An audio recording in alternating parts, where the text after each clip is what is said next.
takes dedication, man. Everybody got up early. This is what it takes, guys. You want to be good, you got to get your butt out of bed. Come ride.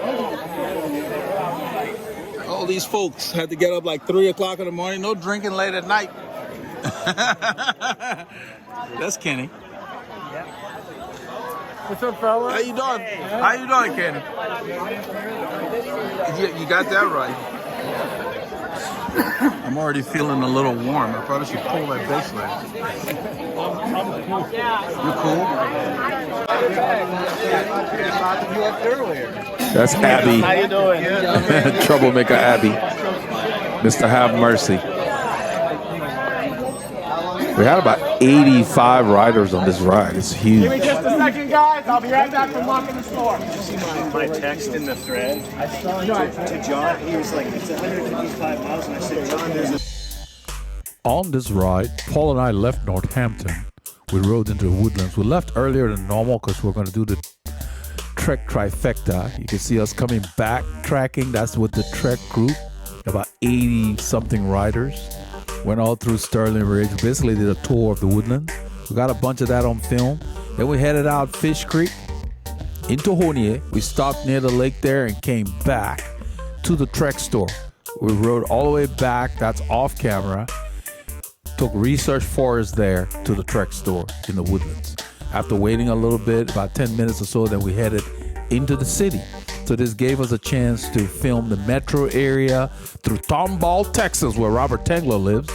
And we went out to Cypress, Texas. We used all the major streets, Cypress, Wood, there under 249. We stopped at a Trek store near Hempstead and came back using Louetta, which is all those areas are normally very congested and busy. You know, it's the suburb, but it's kind of like metro. Back past Northampton, where I live, and we came back to the Woodlands. I went ahead and went home after that. Paul continued and did the third loop with the rest of the guys, but I did not do the 155-mile route. I think you would like the clips that we got for you. It was a nice change. We're on the open road. Film a little bit. We're on Gosling Road in the Woodlands, Texas. And everything you see and all the lights you see are bicycles. We have red lights on the back, white on the front. Probably can't even see me. It's not much to see. Let's see, 6:10 a.m. Nothing to see. It's a Saturday morning before the time change. The time has already been sprung forward. So a little while later, we're on Augusta Parkway, Augusta Pines Parkway East in Avonac, Texas. A little suburb within the area where I reside is called Northampton. And this is Augusta Pines, is another village. They got a bunch of villages. So you're in northeastern Harris County per se, near the Woodlands, Texas. And these are the areas that we ride in during the week. It's like maybe a mile or two from my house. And this is where I come during the week to just get a short little lunch ride in. So we have roads that are, easily traversed by bicycles. That's all bicycles you see in the distance, all those lights. There are no cars. We have about 85 riders. We're doing 2 abreast to keep the line somewhat short. So we're in town.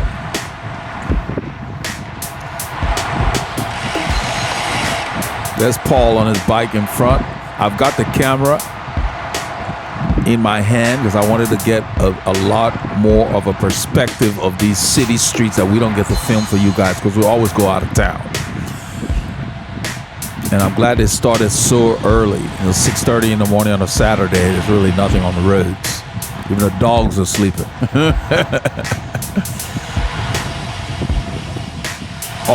All the lights you see in the distance, I'm about probably a third. I'm close to the back of the pack on purpose. I want to kind of get everybody, but there's a long line of cyclists. That's what you're seeing in the distance. We just got a few people behind me.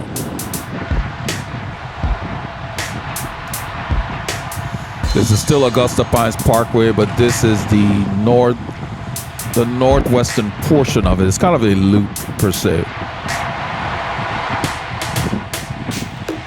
This Augusta Pines area, they have a golf club where you see those cycling lights in the distance. There's a golf club to the left of the intersection that we're going to approach.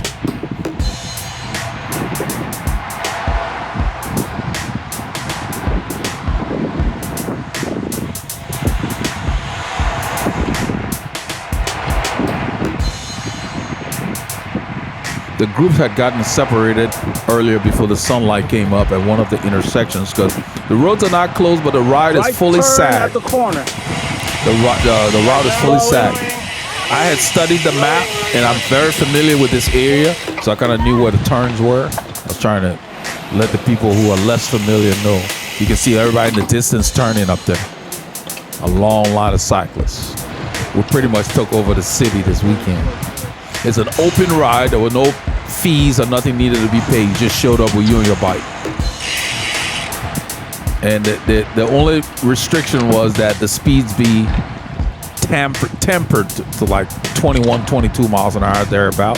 He had trouble keeping everybody under control. You know how it is. But you will hear him later, much later in the ride, basically screaming at someone. The guy who said he was closing the store, those of you who saw the prologue. He tried to keep the pace to where they would be able to comfortably finish 155. Yeah, I know these roads. There's a hole with the concrete right there on the right. So I'm letting them know. You okay? Yeah. Okay.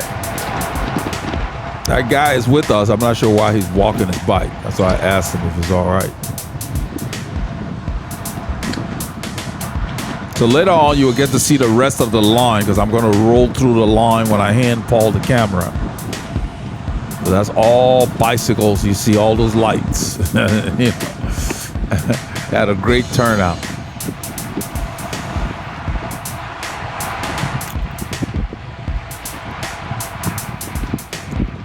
The deal was to keep the speed around 20 to 22 miles an hour, thereabouts. He said 19 to 21, something like that, miles per hour. That's about 32K, which is kind of what we're doing here. 32 to 33K, if that. But, you know, that's never a firm thing. There are times when it's going to go faster, especially with the conditions changing. I stayed mostly on the back. I did not draft real closely because I wanted to really stress my aerobic system. And so I'm right near a sweet spot right now on purpose, just sitting there, you know. And once the speed changes, you have to work harder to get up to the group, especially around the turns. So we had a lot of this slowing. You know, a lot of people do that because if somebody's not paying attention. But when you're in a group, it is your responsibility to be alert because things can change in a hurry. Don't assume, don't get complacent. When you're riding by yourself, then you can relax. When you're with other cyclists, be alert all the time.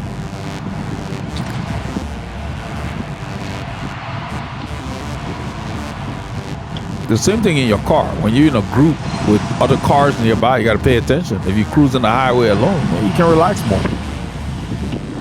There's not much going on. This is Creekside Green we're going across. We're headed north. These are all the roads that we ride during the week. This area here is a big cycling loop, heavily traveled by bicycles. People just that live in the area just do that loop. There's like a 5-mile loop in a circle to where you don't have to stop too much. So you can do like a good effort. Stopping. There's a stop sign up there.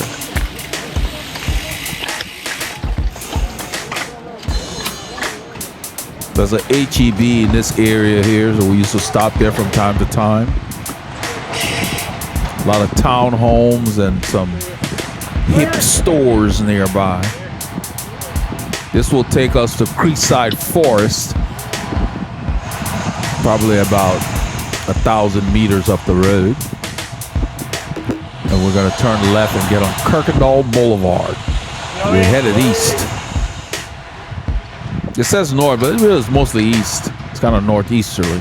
But we're going to be headed east on Kuykendahl. A lot of this area is part of Tomball, like Creekside Green, Creekside Forest, near Burroughs Park. That's all part of Tomball. The Tomball borders the Woodlands. Tomball, Texas.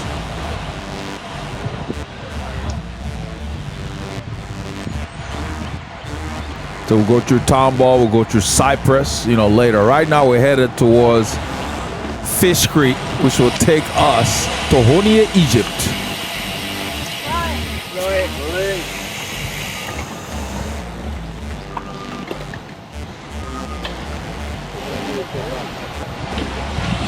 And in a little while, not right now, but you'll hear me kind of tell some of the guys, hey, you need to do single file or whatever later in the ride when we're in the city. Because there was a tendency for people to take both lanes sometimes.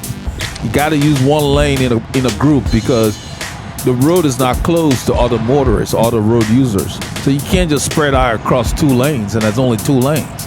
It annoys the other road users. It's kind of inconsiderate. So you'll hear another guy and I talking about that because he would say, yeah, they already hate us. Well, if you want to be popular, you got to do things that consider the other people that are around in any situation.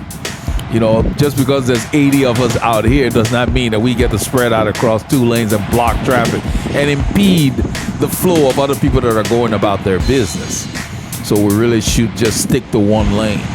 And I end up mentioning it, use 1 lane. There's no reason to not do that. Once you get a lot of cyclists together, things have a tendency, people get a little careless. So I think this is somewhere around here where I'm going to give Paul the camera. I'm going to get on the shoulder here and ride up to him and hand him the camera.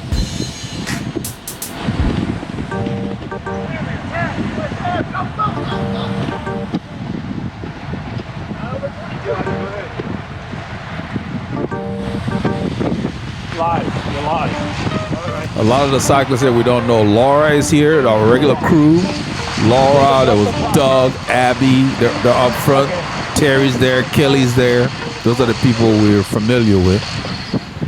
I met another guy named TJ who rides on the south side of town, southwest in Sugar Land. So I got to meet some cool people. And that's what you'll see that most of the time I roam the group. I wanted to meet other people.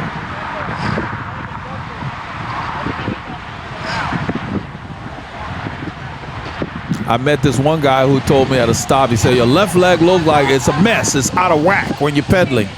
I told him, I said, yeah, forget about how it looks. It feels great. So be careful who you listen to that critiquing your form. If I were somebody who was not secure about my position, that could cause you to question your position. So don't listen to other cyclists. Listen to experts. Don't just take unsolicited suggestions from other riders.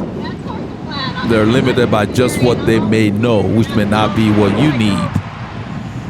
In any situation, not just cycling, be careful where you get your advice. It's only as good as the source. And this is the way we're supposed to be. We're not 2 abreast. We've got 1 lane. We're just moving. So that other lane is for the other traffic.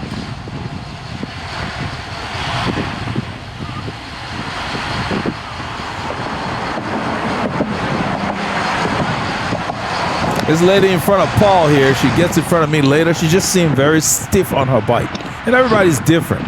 She seemed to hold the bars real tight, and it could be whether it's psychological or maybe she's had a fall recently. Everybody's dealing with different things. But she just seemed to be kind of rigid, not as relaxed. You need to be light on the bars so you can handle things better. So in a group like this, it's easy to roll along. I'm in zone 1. You can roll along in zone 1 and not really do a lot of work. So if you want to work, you can either sit a little off the back. Jerry Lutner does that a lot. He ends up riding with us later on the second loop. He sees us on Fish Creek and then he turns around and joins us. Took him a while to catch us until we got to I believe Research Forest. But anyway, what I was saying was, if you just sit in a big group and pedal along like you see me in the middle here, you don't really work that hard. So you can cover more ground. So you can do a 200-mile ride in a big group and come out relatively fresh by just sitting in, eating, and making sure you hydrate yourself and all of that. That's easy to accomplish. It's easier to accomplish in a big group than with a small group. There's a whole different dynamic. Because the group here is punching a big hole in the wind. You're just kind of rolling along.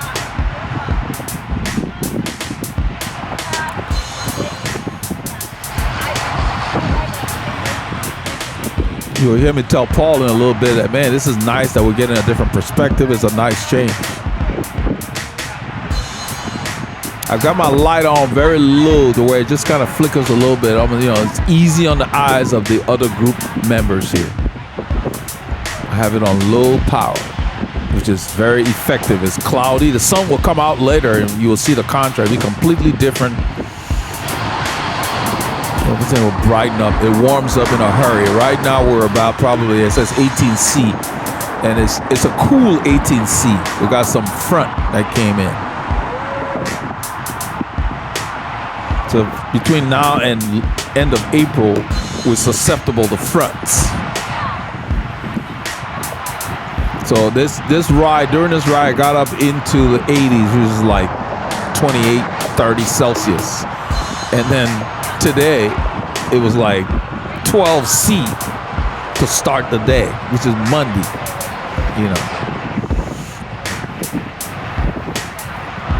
So our area is just unusual. We're going to be turning left, so people are already moving over. And I'm about probably mid-pack, if that. That's a bunch of people in front. We're keeping it two abreast because you don't have to worry about people passing you in your lane, and you don't have a line of 80 cyclists. 40 cyclists, in 2x2 formation is better. So you got 40 as a shorter line than 80 in a single file.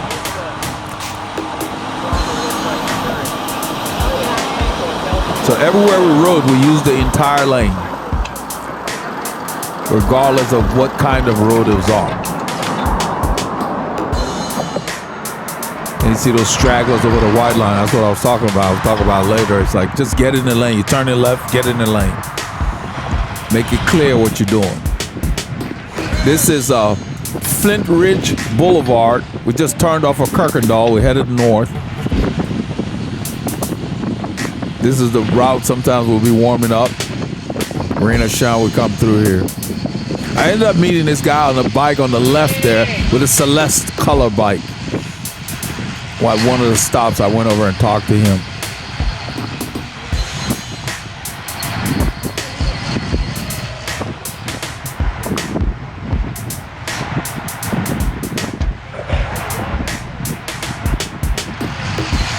So the ride was mostly flat, nothing too.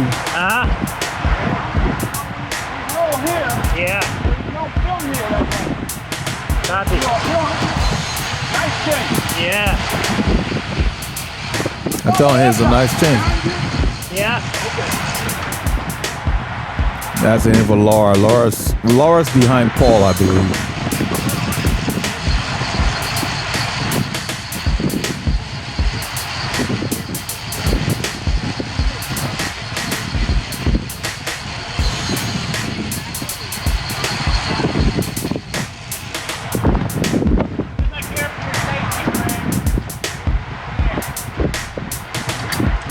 I shifted up, put in big gear. I'm at the bottom of zone 1, near recovery.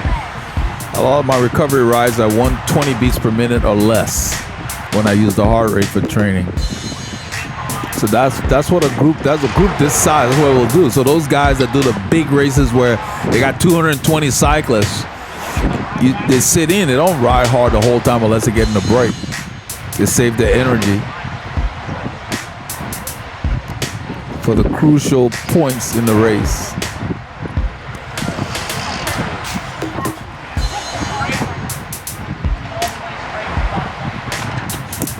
The thing about this ride that's, well, I wouldn't say funny, and it's good that Trek is doing it.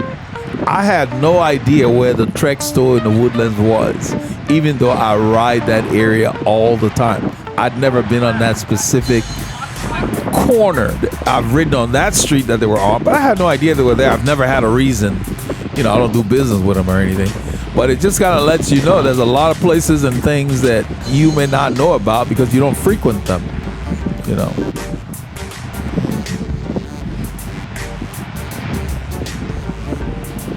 Somebody lifted the pace a little bit. This road went up a little bit.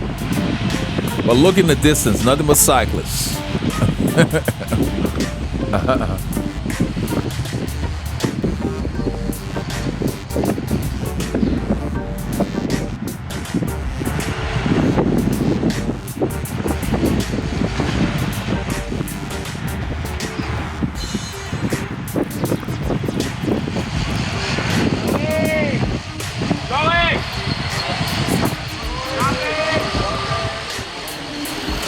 a red light up there where we have to stop.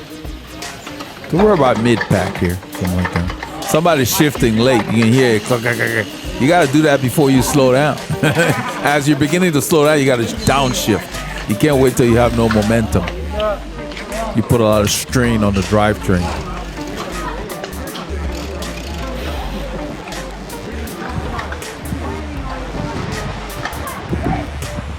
We're going across Woodlands Parkway right here. This is Flint Ridge, and then when you cross, it becomes Sterling Ridge.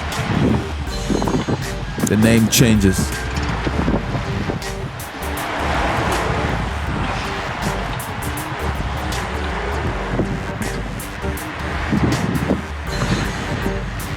Somebody lifted the pace. This is a slight grade. It said 2%.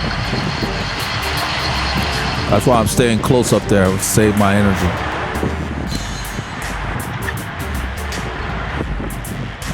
We're going to come to a turn circle in about a kilometer. We're going to be going left, taking us west. Going north right now.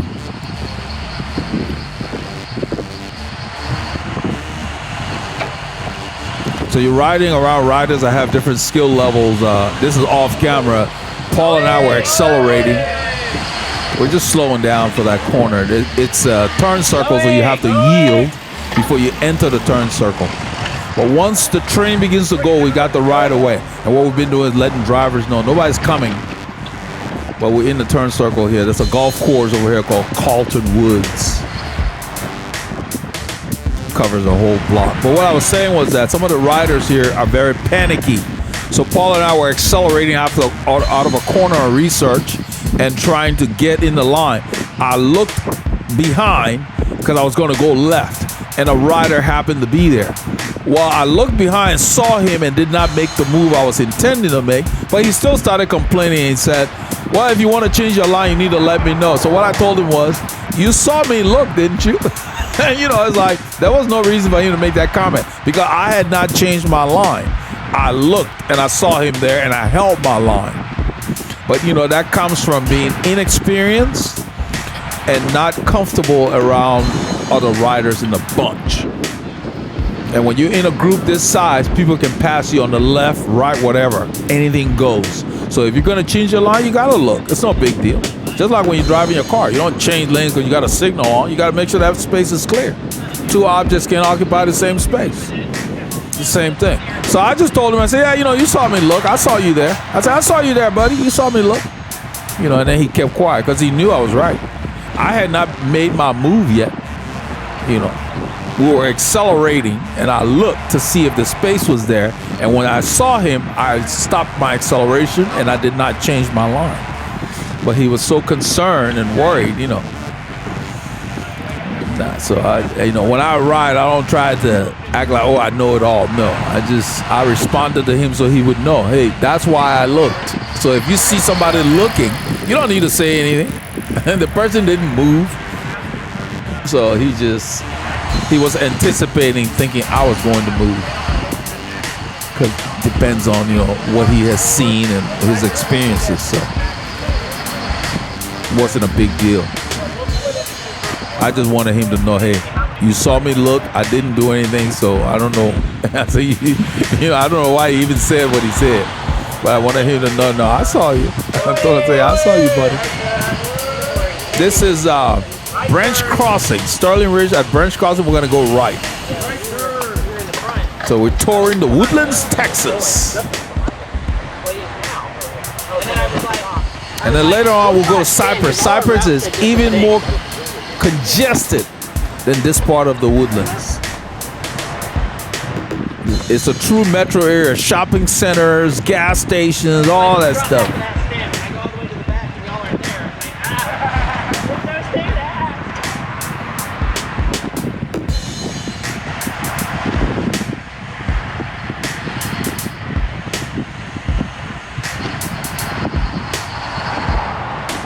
Branch Crossing Boulevard. I usually come on this road solo, and where you see me riding is where I ride when I'm riding on this road solo. The drivers give you lots of room out here.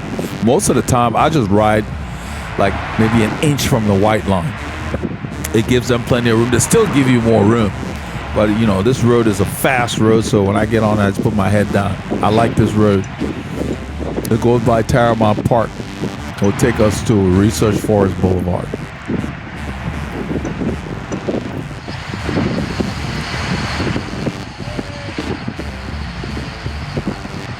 So we covered a lot more ground. I mean, there were a bunch of weights as far as, but the moving time was so much faster.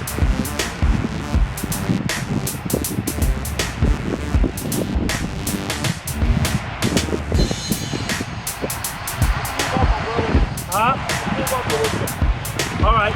There's a gap. So I told Paul, let's move up. As we go by, some lady would say, oh, no passing on the ride. Just ignored her. Pass anywhere I want to pass. You're sitting there letting the gap happen. I'm going to go around you. This is the one. No passing on the right. You always have people that want to be making comments about things they don't understand. And you hear that? No passing on the right. Who told you that? I pass on the right, left. I pass on top of your head if it wasn't there. You don't want me to pass you? Stay in the line. What are you leaving a gap for?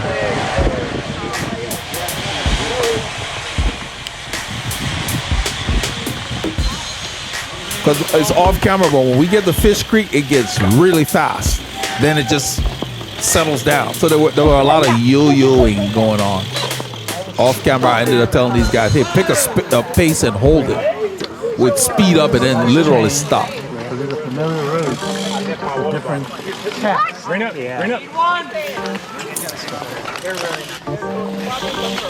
A lot of people had trouble clipping in. They don't practice. That's something you got to practice. You got to practice clipping in because you got to go because the gap starts to open.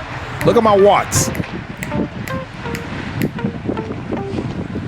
Got to be ready to go.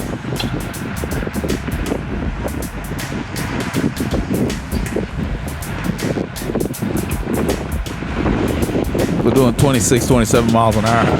I'm not sure what the hurry is, but that's what's happening. On Gosling Road?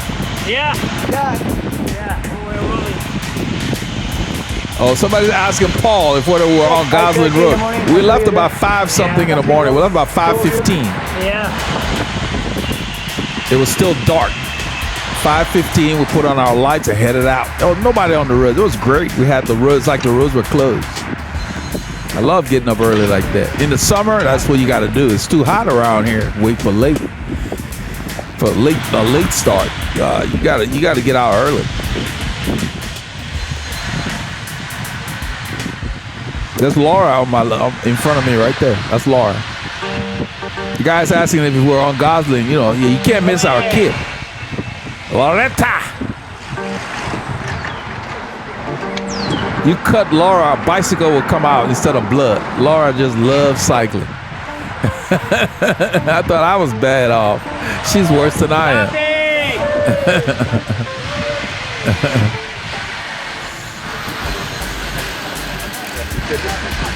This is Alden Bridge Drive. And this is Branch Crossing, hitting Alden Bridge. After this one, we'll get to Research Forest. The light has changed.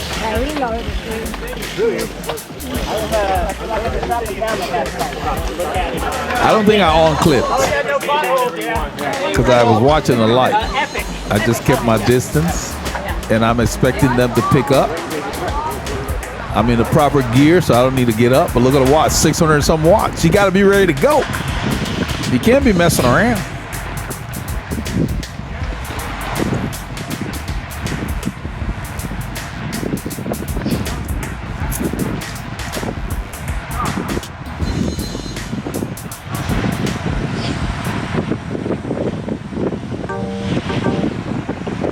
So later on when I'm filming, I'm going to show you what happens in these accelerations. You will see the gap being created each time we come to a stop and we have to go. Because some of the riders intentionally did not want to go with these surges. I even heard somebody say that. We don't have to go with the surges. We'll catch the next line. Sure enough, in town, yeah, you can wait. We'll catch the next line. You'll catch up. But out on the open road in the country where you're riding for 12 kilometers without an intersection, if you do that, you will be riding alone. Because there's no traffic light for you to catch back up with. But on this ride, yeah, you could do that. But out of habit, you know, they keep saying hold. That's ineffective. You got a point. So even in this group of this size, especially, I'm reading the road. I'm watching everything. I'm making sure I can see around. I can see what's coming. I'm not depending on anyone to point anything out for me. You can't do that because sometimes it's too late. And you have different skill levels in here. Not everybody able to point. Some people just able to ride. This is Research Forest. We're going to be turning left. That's Laura signaling left. You see how quickly Paul came up on me? Somebody hit the brakes. They just stop. They don't slow down. It's like they're not paying attention. So you get that in groups. It's not as smooth all the time because the skill levels are all over the map. And if those of you in the area, if you've ever done the MS-150, it's even crazier because I saw some people on that ride. Last time I did it, I was like, where did they ride? They would change lane without even looking. You see how many watts? 600 and some watts. I had to put out just to turn after that turn. That's what happens in road races. We have a lot of riders that are doing that. All these surges. So you got to get used to that if you want to stay with the group or stay in the front.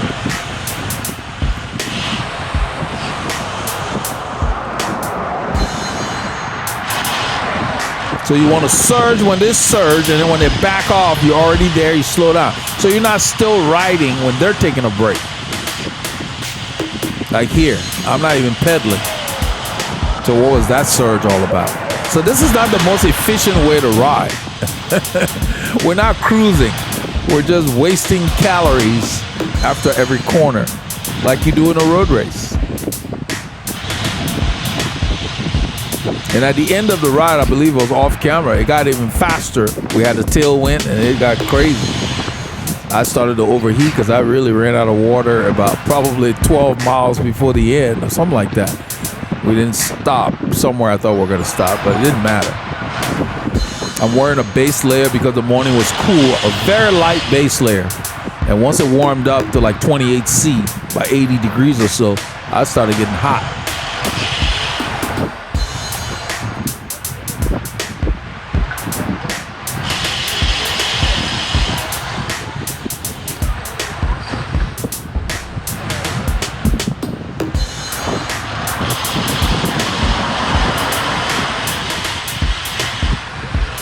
We're going to be approaching Egypt Lane soon.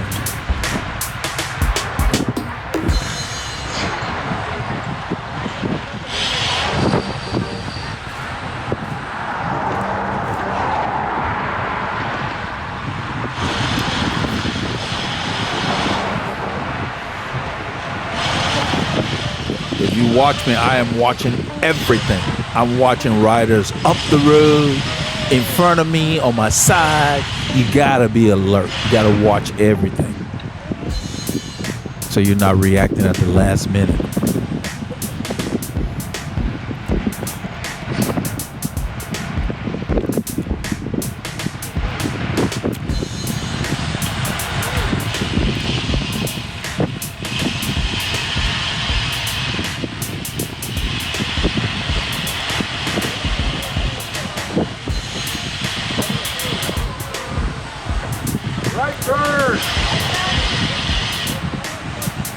And that's what they needed to work on. Right turn, get in the right lane. We got 2 lanes that we're occupying.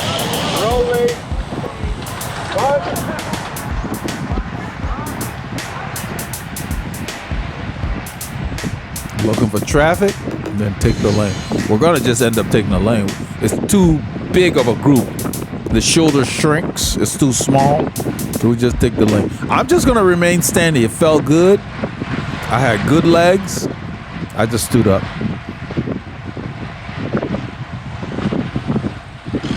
Because once you stand up and get the gear rolling, when you sit down, you don't necessarily have to downshift unless the terrain changes. You just keep the gear rolling. You already got it rolling.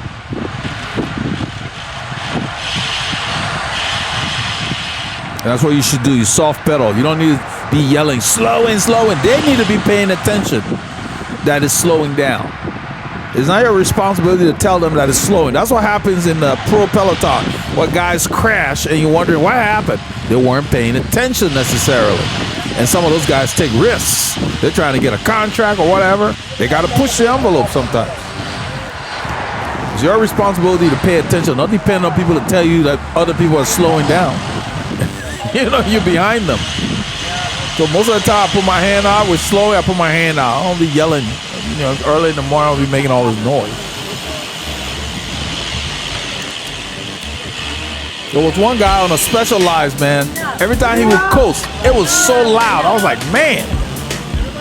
You know, they want you to be heard, don't they? I thought Campy was annoying. This stuff was like, it was loud. Specialized S-Works. I don't know what kind of wheel he had. The light's changing. We're in the middle. We let the drivers know they're waiting.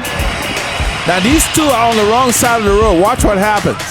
That's the ride leader there. Yeah, there's a car coming.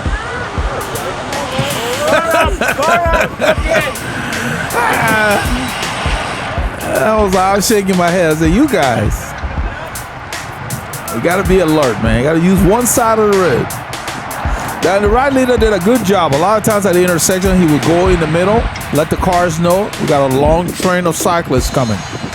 So it was good. They saw that car saw them, you know, we got all these lights. We had a lot of people wearing Rafa in this group though. I was like, man, Rafa is everywhere. A lot of Rafa, Assos, Lecole. A lot of these cyclists got some chump change. They're not messing around.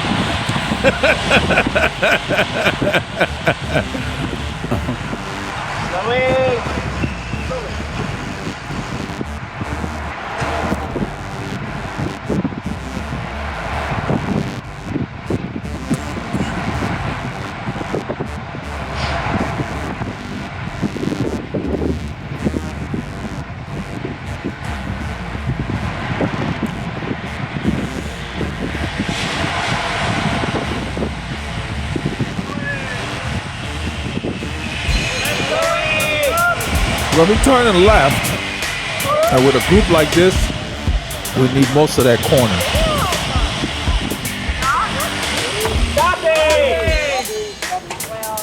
Far up! There, I've got 2 rides in the last week. So all of this slowing and stopping really is a sign of inexperience.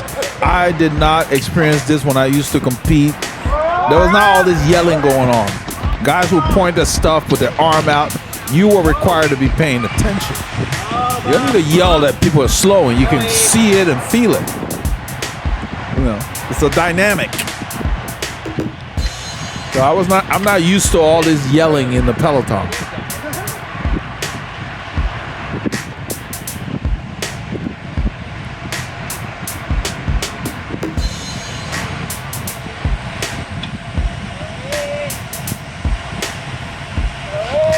We're approaching Fish Creek Boulevard.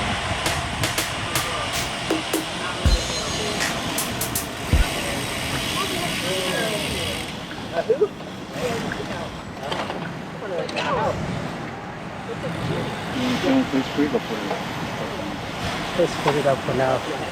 So we decided not to film Fish Creek. I mean, we do Fish Creek all the time. So we wanted to save the battery for filming in the city. We film out here all the time. This is going out of town. So we're going to switch from here. Oh, okay. Yeah, and at this point, we stopped at the rest stop in Honia. N+1 there. I got it on there. I said, I be riding a new bike. I said, no, it's just different. Yeah, I'm just trying to hang in. Look at Laura. She's all green. Look at her laces that match. Laura doesn't play, man. Let's go get that van. All these cyclists. So I'm going to go ahead and survey the area and show you guys. Everybody's at the rest stop here. That's our SAG right there. Scudo Pro. They sagged the ride the whole day. This ride went on until in the evening because everybody's riding a different pace for 155 miles, about 250 kilometers, about the length of probably Milan San Remo. So I'm on my bicycle, just one pedal clipped in and pushing off with my cleat on one leg. Why walk when you can roll? Walking is overrated.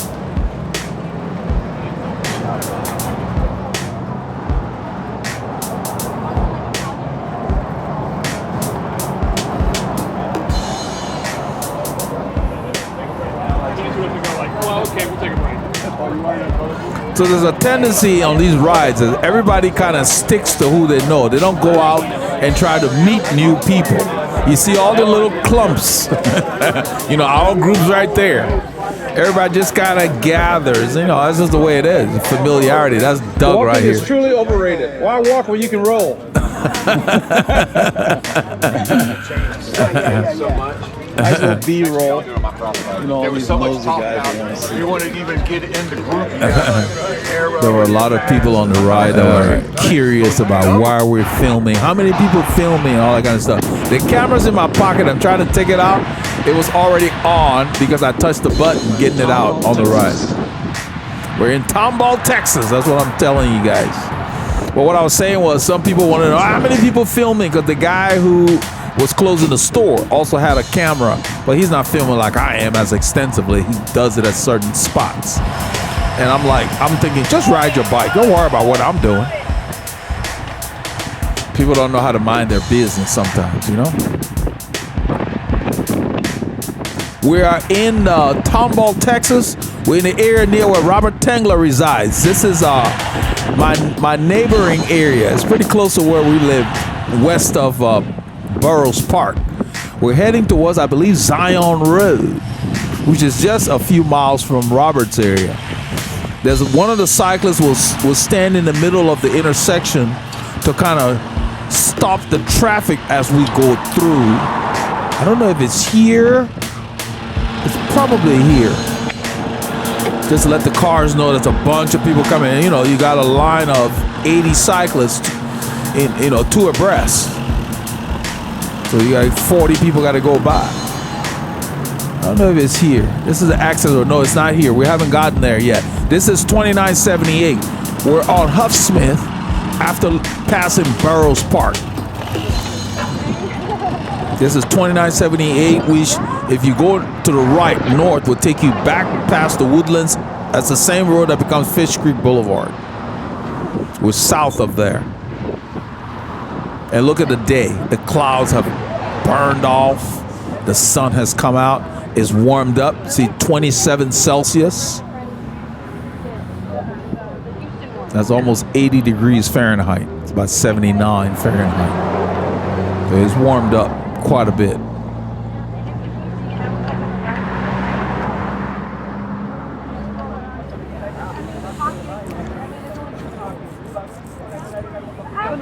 Yeah, they're like they're good sized pockets. Okay. With the surge, we don't need to push it. So I don't know if you heard that. Somebody said if they surge, we don't need to push it. So they've already made up their mind. They're not going to go with the surges after the stops at these intersections. I heard that. And my goal was to stay with where the action is for the most part. So right here, there's a break up from that intersection. So I just sit on this lady's wheel for now. We're gonna go down, there's a corner there. We're gonna turn left and go past Mel's Diner. It's a nice little restaurant, it's been there for a while. It's kind of a landmark in the area. So if you're ever in Tomball, Texas, stop by Mel's Diner. They got some nice meals. And they got a little contest where I think they make something that if you eat all of it, you get the meal for free. I think it's a huge burger or something. I don't remember the specifics. I never got involved in that. So we're gonna turn left here. It will take us back to Huffsmith, Kuykendahl, which goes by Zion Road. The driver lets us. There's a driver that stopped for us when he saw how many cyclists were turning. I don't know if it's here, but I think I'm going to turn the camera around to show the gaps, because I begin to notice that there are gaps. And I remember hearing that comment back there. So they're intentionally not staying with the bunch right there. There are some tracks here. We slow down forward.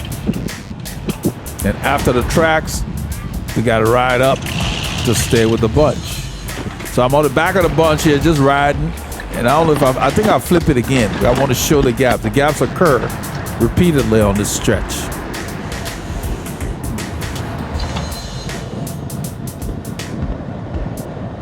It worked out perfectly for me. So I got to do 500-600 watts after every corner. Then the rest of the time you're sitting in a bunch. So it made up for all that sitting in. So I used this opportunity to roam the bunch and film back here. You see the gap. They're not even trying.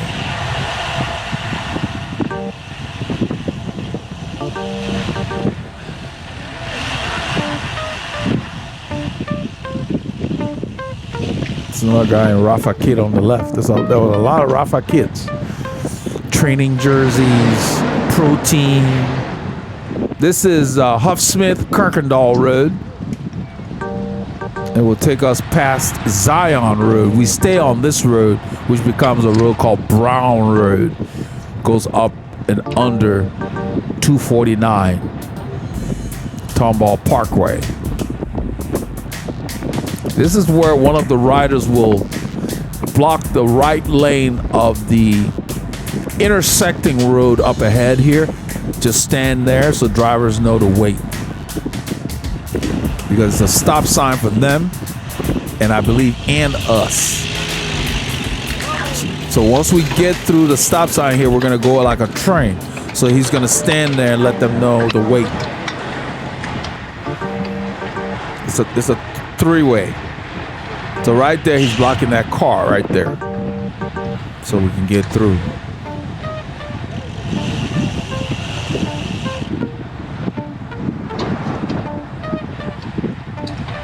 And we're going into the wind here, so it's very breezy. It's later in the morning. It is about, let's see, I guess it's 9:33, something like that. So it's later in the morning. The winds have picked up from the southwest. That's where it's coming from. So in this direction, we're going into the wind, and it's blowing from the left. That's why I'm sitting on her right.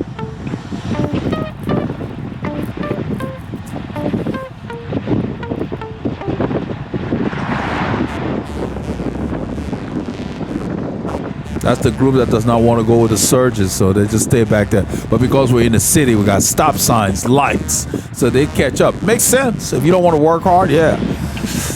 We stop, and you don't have to kill yourself because you're going to catch back up at the next red light or stop sign.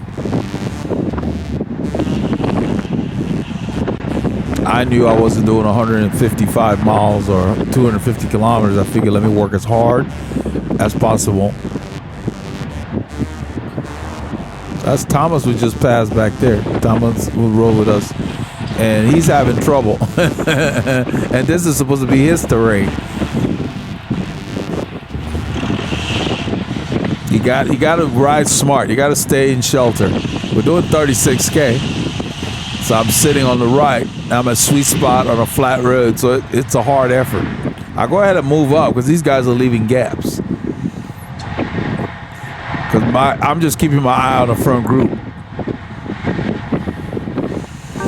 So in a few miles, and probably about 5 kilometers, the right leader is going to go and start yelling at somebody at the front like, you're going too hard.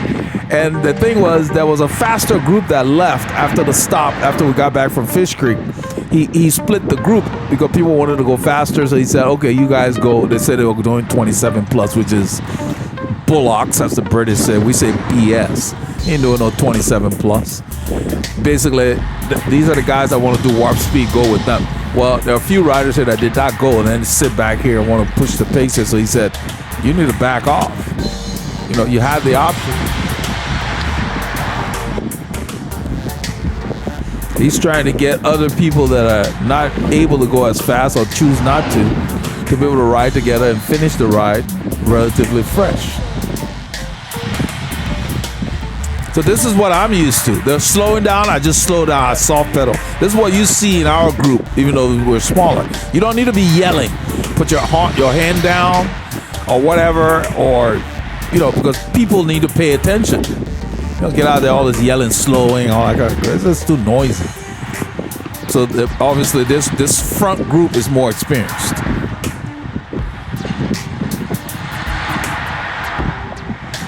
Like yelling hold. Hole, where's the hole? Boom, you've hit it. Well, I want to hear a hole. Just point. I don't care that it's a hole or a raccoon or a possum or a dead dog. Point to the obstacle. That's all you gotta do. If they see your hand in that direction, the cyclist will go away from it. They don't have to see. They just go away from where you're pointing. It's more effective at speed.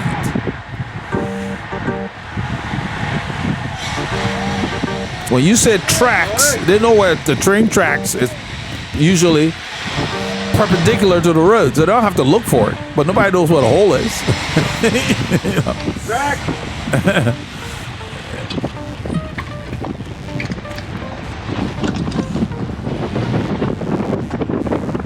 And it's just a courtesy to say tracks anywhere. They can see tracks.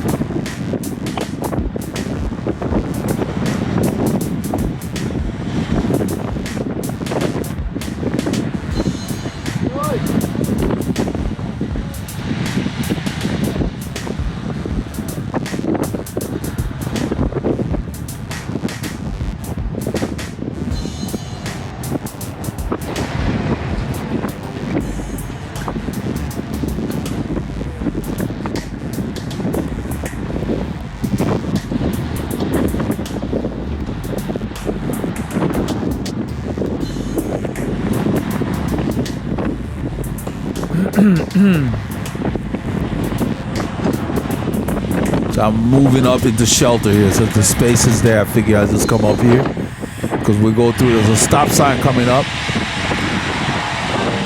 We're in the western. Well, we're close to downtown Tomball. Actually, downtown Tomball is a few blocks to the left, south of this road.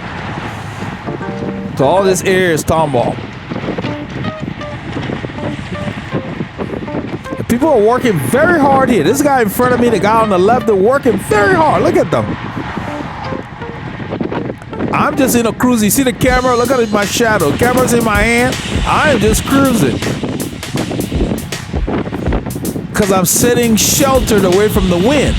The wind is blowing from the left and in our face. The guys on the left are getting pounded by that south wind. That's why they're working so hard. So you gotta be crafty. You gotta find your spots. I'm not sure who these guys are. I don't know if they're drifting from the front or they probably fell off from the fast group. They probably left with a fast group. We picked up a lot of riders that way. They left with the fast group, now they're waiting for us. They got tired of going at warp speed.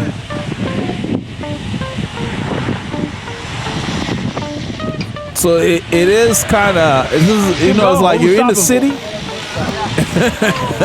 Somebody's got I said, what are we stopping for? Somebody's got a mechanical. One guy's got 3 other people that with the group. Well, we got a SAG, and he's got people with him. We don't need to stop. He was probably with the fast group. Quite a few riders left with them, and we picked them up along the way. That's usually what happens. They wanted to stretch their legs a bit.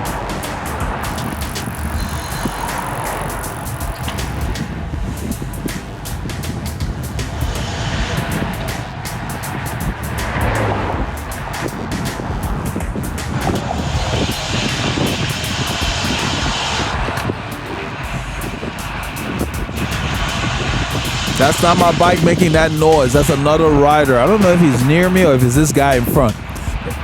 Let's see. Is that a Specialized? The Specialized bikes had really loud paw action, called freewheeling noise. That's just the design of the wheels they had. That guy in the brown's working very hard. He's in the wind. It's this guy in front of me making all that noise with wheels. So all the wheels are different depending on what brand you get.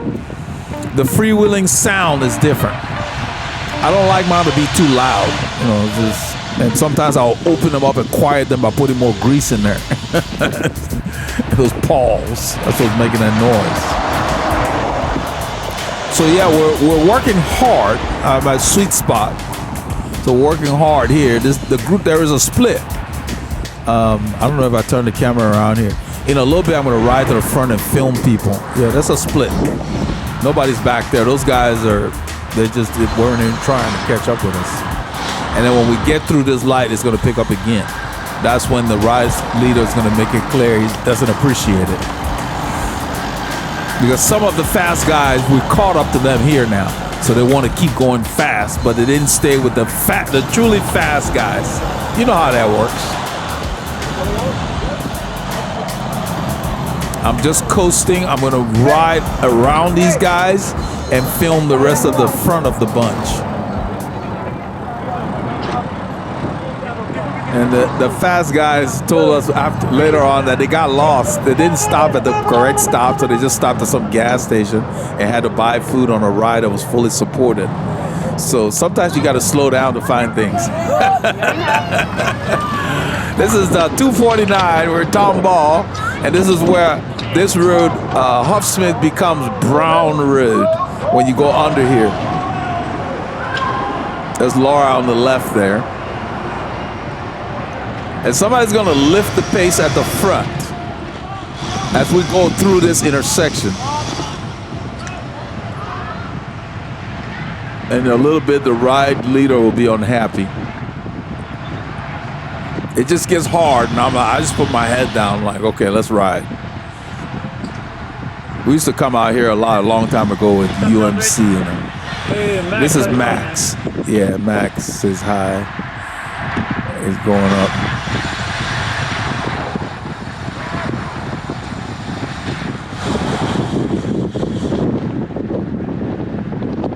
The pace is heated up. You can see in the distance, there's a split here. I go ahead and I get on this guy's wheel. I'm like, well, let's see who's going to go up there. Because I have no intention of trying to bridge anywhere. I figure you sit there and watch them ride away. Either you're going to sit here and fight the wind, or you're going to ride up to the wheel you let get away. Because they were there. So I'm in shelter right here. I'm sitting on the right side. The wind's coming from the left and in our face a little bit. And now we're going to go around Max here. The pace is picking up. I'm just going with the fastest wheel. I'm riding on the edge of the road just to stay out of the street. Right now, Max is in the wind. The guy in the red there, he's in the wind. You see how quiet it is. The camera is protected. But I think we've caught up by this point. But the pace doesn't let up. It just keeps going.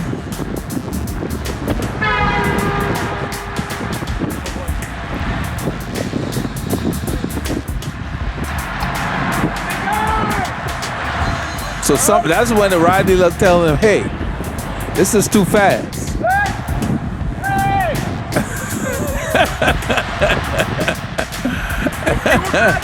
There's a ride leader riding up there. It takes a lot of effort to do that because these guys are pouring it on. I just laugh. I'm sitting there watching. He's going out and tell them to slow down. This is Spring Creek Park on the right. We used to ride in there from time to time. Robert knows his area really well. He rides out here. So he goes up there and he basically drops some expletives.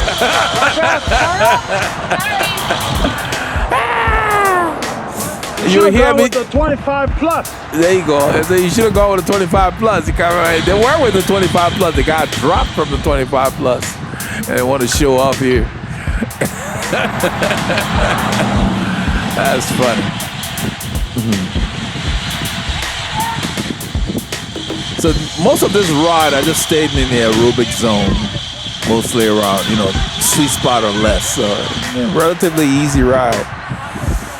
I did almost 120 miles and got home like it was nothing and went on with my day. The ride leader got them under control. So they're behaving for now.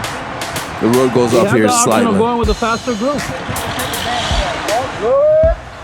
I thought you were pretty clear about that in the description. There was a faster group. You should have gone with him. He did. Better yet, break away and go catch him. don't mind them. They do unsustainable stuff. Let him go. I'm following. Wish him well on his endeavors, as Mike Barrera would say. Wish him well in his endeavors.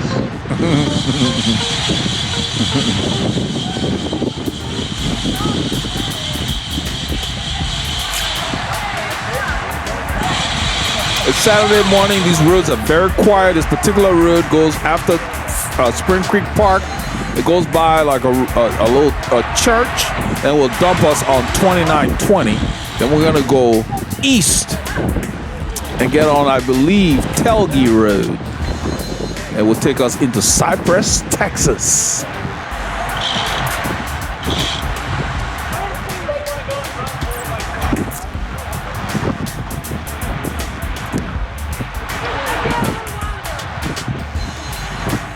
The ride leader is on the left. He's just kind of monitoring those guys at the front. You know, just set a pace and hold it instead of all this surging.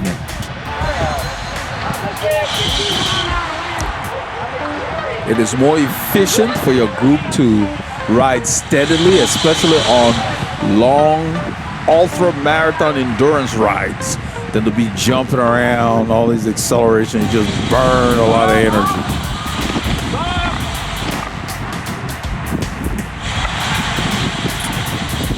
We frequented all these roads for many years, so I know them well. Those bumps are years old. They have just dropped some mounds of asphalt in there, which I think made them worse anyway. Turning left. Go. Yeah, if you don't turn left, it dead ends if you go straight.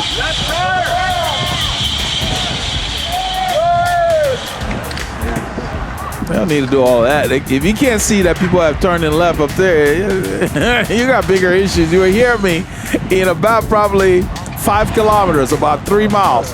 We turn on the Telge Road, somebody yells, hole.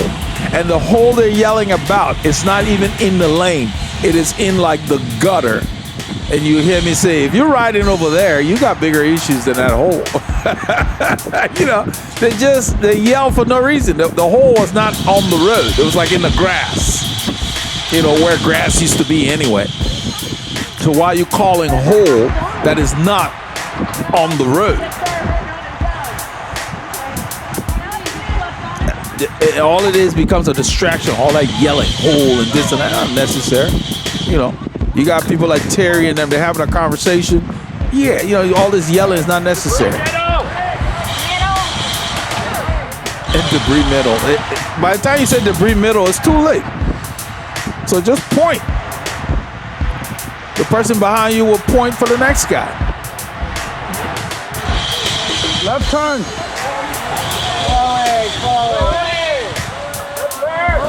So yeah, it is. We said left turn, then if people need to say slowing. If you can take the turn without slowing down, then go for it. But I'm not going to tell you I'm slowing down. I'm going to say left turn, or I'm going to point. A lot of stuff is not necessary. But that's what they're used to. So, you know, well, you know, all stuff is minimal, you know.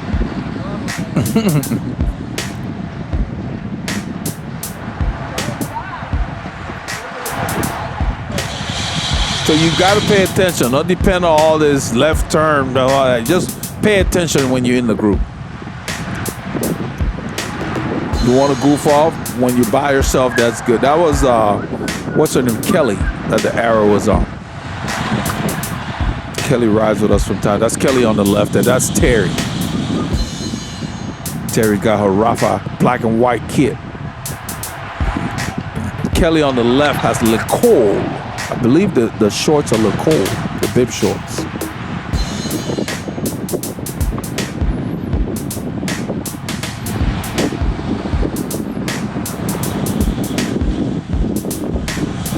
So cyclists come from all walks of life. And that's what makes our sport very interesting.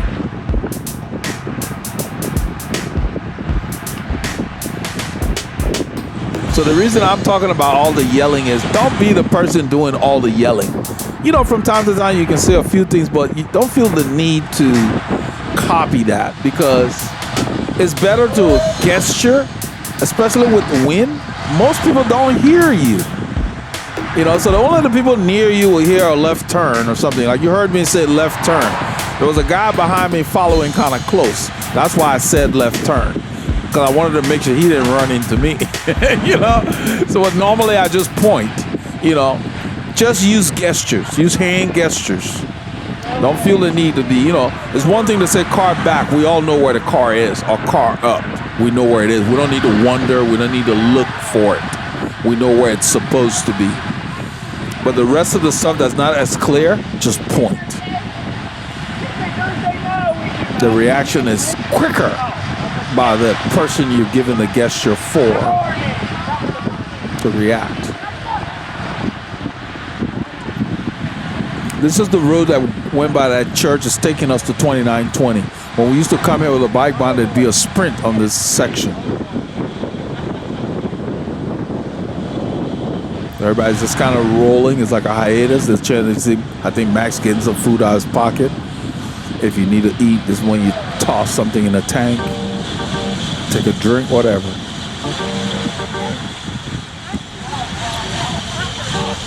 We're going to be turning left. This is 2920.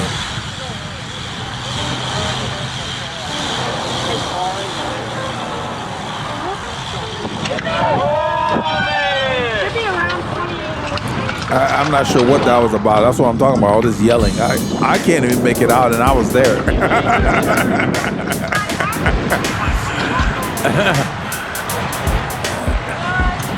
I'll roll by them to get a picture of the people at the front. So they're asking here, are we going to use the lane or are we going to use the shoulder to the right? Dealer said, hey, we're going to be turning in a mile anyway. We're turning on Telge Road, which will take us into northwest Harris County, the area called Cypress, Texas. So we're on the edge of Tomball and Cypress.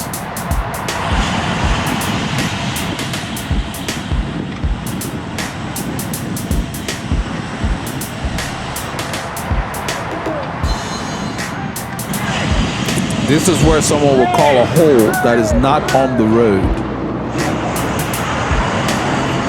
Usually that gas station is a stop point on some rides. This is Telge.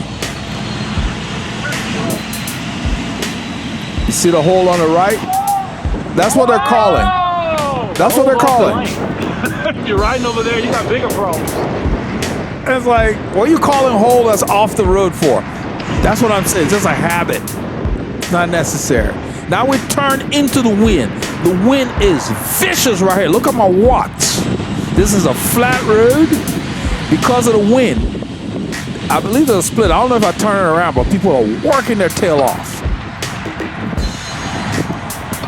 The wind is blowing from the right and in our face.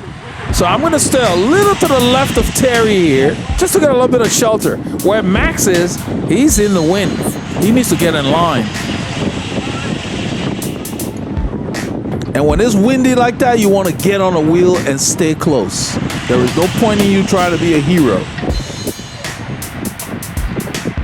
This road is slightly, right now it says -1, slightly downhill. It feels like a hill.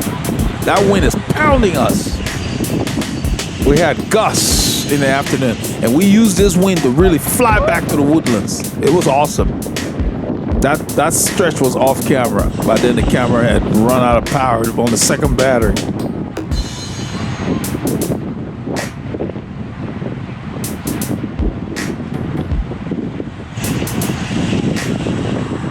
You can listen to that thing. It's dubbed, but you know the wind is there. Wind is pounding us. Now, all these roads during the week, they're congested. Traffic. Even on the weekend, they're busy. But right now, with this size group, we take over the lane. Anybody behind us has to sit there till we're done. Listen to that wind. I was hoping to see somebody with a jersey that's flattened, but everybody's got well-fitting kits here. That's what you need. I'm coasting. That's why it says 1-2 watts. You know, you pedal, then you coast.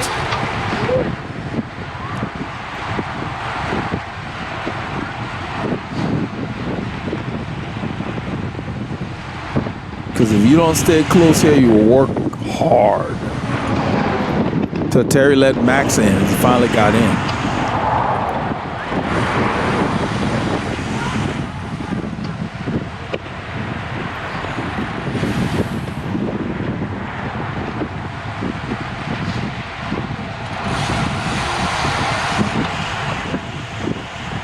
So those of you who compete, if you're in a group like this and you're ambitious about the race you're in and you want to do well, then you would stay more in the top third. You stay up front, okay? Because it's going to be harder to do anything from way back here where I am. You would stay up front and you make your move from there or go with moves from there. Doesn't mean you can't make a move from here or go from here, but you'll have to work so much harder. So if you're ambitious, you stay near the front. If the ride means something to you.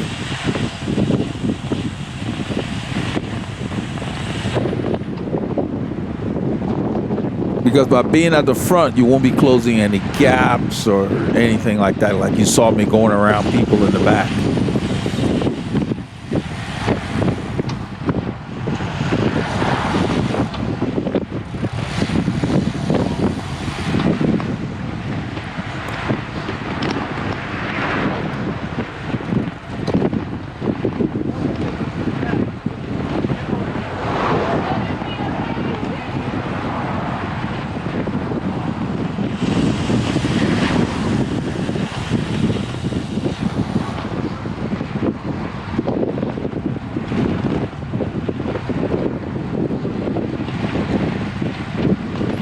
We're still fighting this wind. The road is going to curve. Right now you can see it.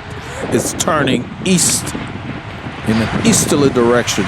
So it's going to lessen the velocity of that, the veracity of the wind.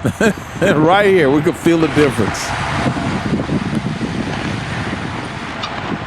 So at the same effort, the speeds pick up to 34K. About 22, 23 miles an hour.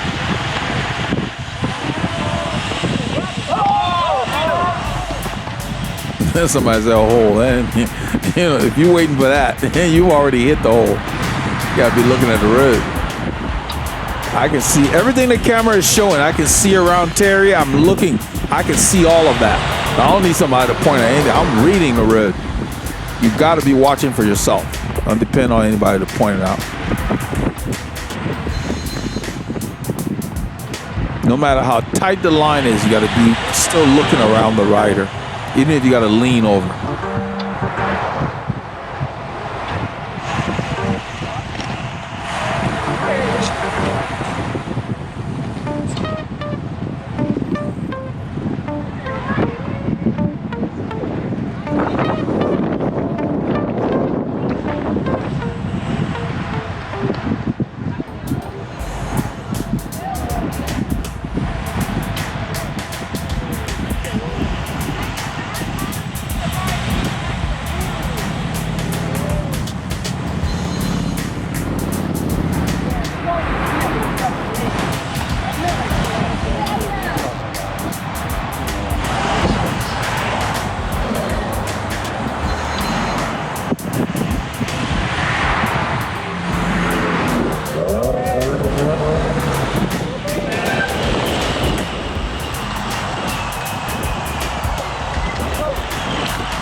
Yeah, I did. Very good.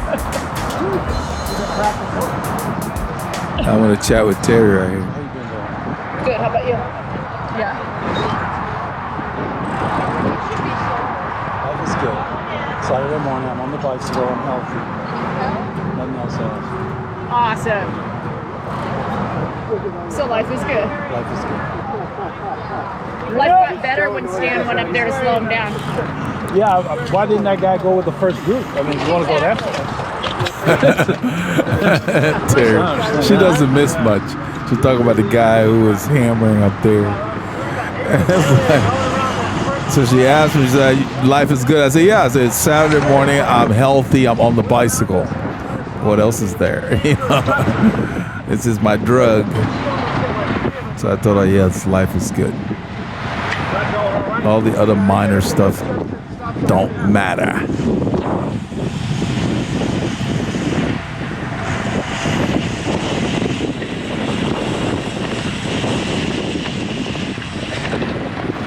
And we resume fighting this wind.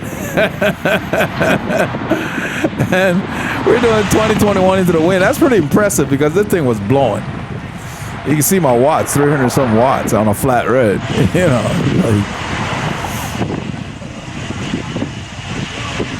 we're gonna be turning I think soon, or no, not yet. So right here on these kind of roads, you've got to watch because there's a lot of patina, and I think we're going to be turning. I don't know. There's a stop sign. I think we're slowing for a stop sign.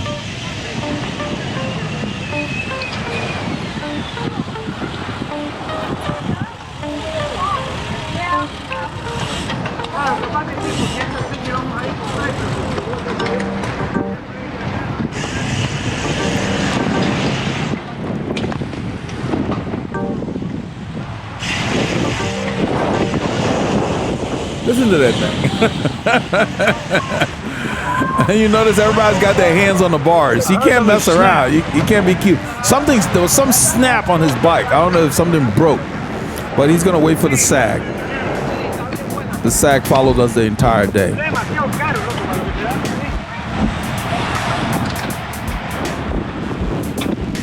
So I let these guys roll around because I wanted to get them on film.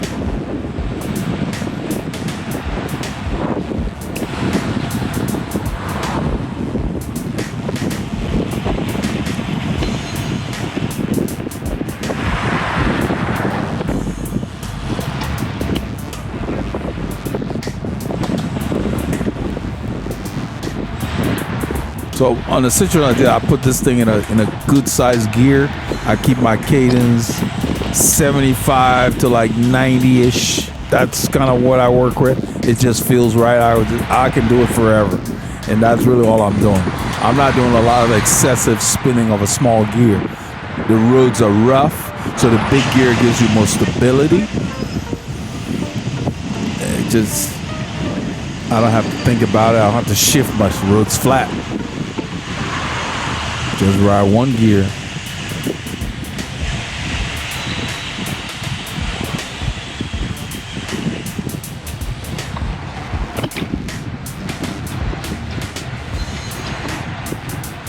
So every time they turn, you have to work to get back up to speed real quickly. That's a given. But you don't need to get all excited. I'm turning that same gear.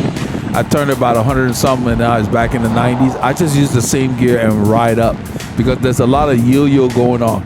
They speed up, they slow down, whatever. So you don't need to kill yourself. They're not getting away.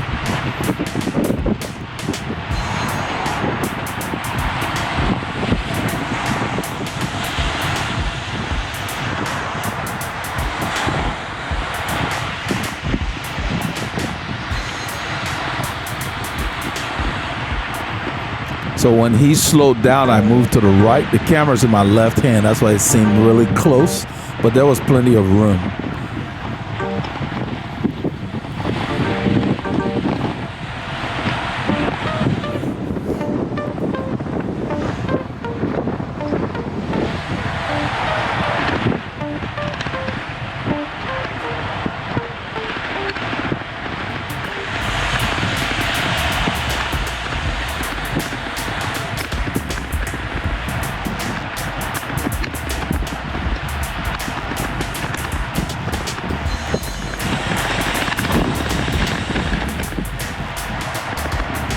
Road's a little rough, a little bit of chip seal, not much, but you can see the surface. It's gonna smooth out a little bit.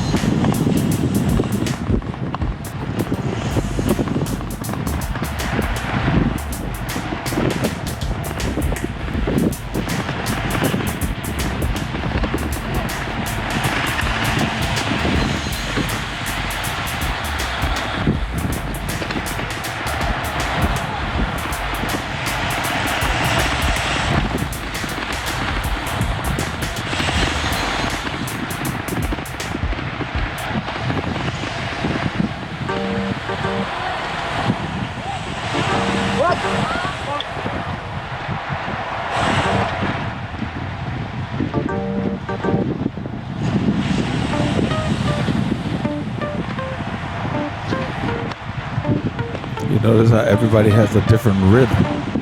So when you're riding, pay attention to how you're feeling. Don't try to copy anybody. Do what you're comfortable with. Do what works for you. You have a different engine than the next person.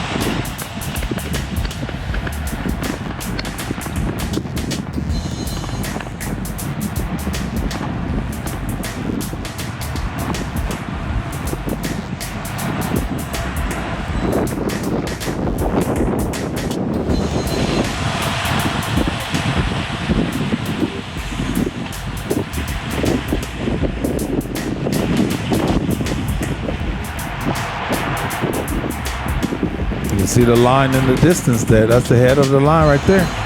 I'm about mid-pack here, something like that. I did not intend to move up, but people were leaving so many gaps, so I just moved out. I let a few riders come around me earlier. Because when I was talking to Terry, I was pretty close to the front. I'm not sure what he's doing. I guess he's stretching his arm. You gotta do all of that. You gotta check your fit. I wouldn't be doing that in a group ride. If something happens, you're going down. You know? So I gave him plenty of room when he started doing that. I backed off because if stuff happens, I want to be able to get around him. If I have to go in the grass, I will. You always got to be finding an out. So I gave him room. Once he got through with that, I think I rode back up.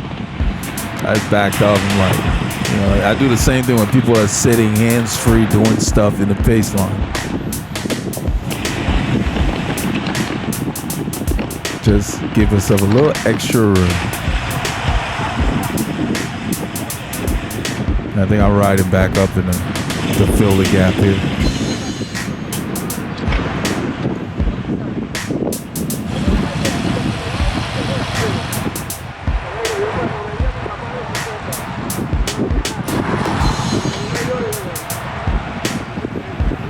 If I'm doing hands-free riding and riders are around, I make sure nothing's near my front wheel and the wind is appropriate, meaning it's not blowing from the side to cause me to lose my balance or anything. And there's got to be a really good reason. Maybe I'm reaching for some food and I need to open the wrapper real quickly. Even then, a lot of times I just bite the wrapper.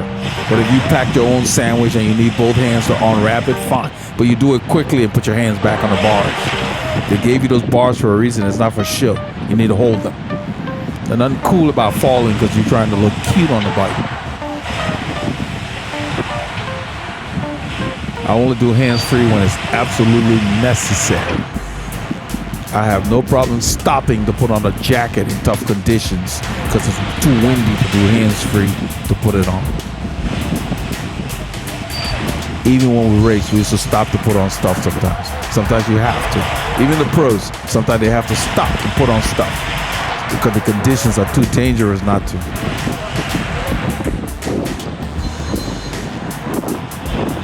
There's a big line behind me. I didn't realize how far up I was, but Used to it now. yeah, this lady's asking me about how I'm filming and holding the camera. Yeah. Wow. Is it like for It's kind of like holding food in your hand. Oh, okay. When I used to race, we'd change our clothes on the bike, so it's nothing. Is it just like in case or like for, I don't know, YouTube or something? Yeah, I have a YouTube channel. Is my voice not gonna be on it now? Yeah, you're gonna be a star. So you need to say hi. 18,000 plus people will be watching. Okay. There she is. So She's it's a relatively new to Veloharmony, cycling. I could tell. Give cycling tips. Encourage people to come out and ride. I'm telling her about the channel. But she was excited about the fact that I could hold the channel, so that told me she was relatively new. And I narrate so people know why we're doing what we're doing. So they can come out and join group rides and not be scared. Oh, that was definitely me, my first group ride. I wish I'd known of it. So, just the fact that she was impressed with that told me she's new. And then later on, from crust pizza every Saturday. later on, she got caught out in the wind, and one of the Trek guys gave her a wheel to pull her back up. So she's learning real quickly. We go out to Richard sometimes. Where's the start? Crust Pizza is like an Alton Village Center in the Woodlands. Yeah. Yeah, so we she's leave from asking there about where our every rides Saturday. start. You know, she's curious about the channel, so I just told her. So we turn, and she's riding up to the wheel ahead. She's expending a lot of energy. I'm gonna ride up. There's a lot of wind here. And in a little while, she's gonna ask me if we're close to the store where we're gonna stop. There's another Trek store. And then this guy on the right, he's funny. She asked him and he said, we're closer than we were before. You hear me laughing. Because he didn't know how close we were. I don't either. I told her maybe 5 or 10 miles. You know. She's probably running low on water. It's gotten hot. It's 29 C. It's 85 degrees. It's hot. So sometimes I stick it here and it just sits there under here. But I wanted to kind of film the area. We don't film in town very often. So I'm explaining to her why I didn't mount the camera. I end up mounting it later after the stop. 5 hours of the ride on? Oh, I'm not recording all of that. Oh, okay. I do maybe 90 minutes to maybe 2 hours, no more than that. Yeah. That's too long. Yeah. Yeah, we're not gonna do 5 hours. So she was just curious. I kind of wanted to record in town. So we only recorded Rayford area this morning, and now in town. Yeah. Do you know how far the stop is, by the way? There's a store. I think there's another Trek store. Yeah, do you know at Cypress Wood. How far? 5, 10? 5 miles maybe. 20? Maybe 5 miles. Not This 20, is no, Cypress 5 Road miles. Hill. 5 or 10 miles. You need water? She says she's low on water. I'm going to appreciate it, though. Okay. I have Gatorade. It's not very far. We are in Cypress. And the stop is at Cypress Wood and I think Stuber Airline. Oh. That's a Trek store there. Yeah. Well, we stopped at a different store than what I thought we were going to stop at. We are One at 290 But with this wind, you know, look at at that. Hempstead Highway. That's what we're dealing with. Yeah, look to the right. There's a white flag. I don't know if I filmed it long enough. There it is. That thing's blown. So this is after the stop at the store. I've mounted the camera and we're rolling out. We're headed, I believe, northeast. We've got the wind behind us now because the wind is blowing from the west and the south. And so, of course, the speeds are really going to be crazy fast.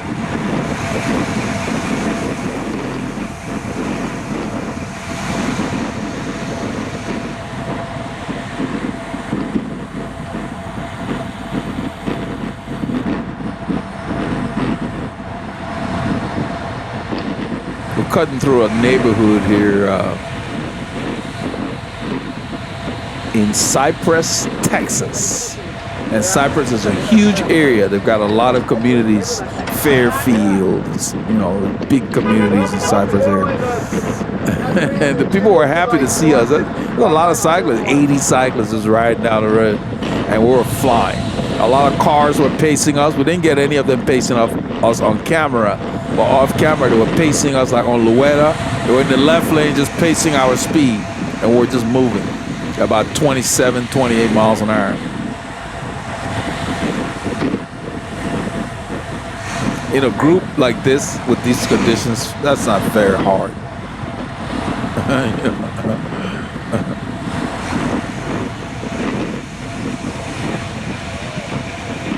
That's Paul riding next to Thomas up there.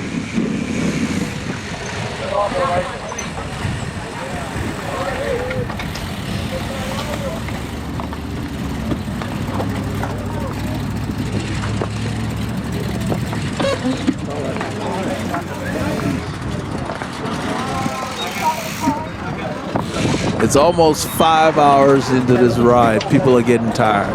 I can tell.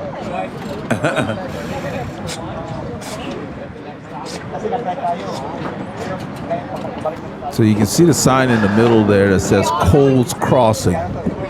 This is the name of that street that you see the traffic signal on.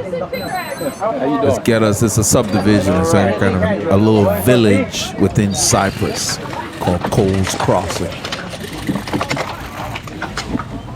If you look on the ride, we have a Strava. For those of you who are familiar with it, you can pull up the route if you want to check out these roads. But a lot of these roads used to be 2-lane asphalt roads. and now they're boulevards, concrete, grass in the middle, so they're easier to navigate.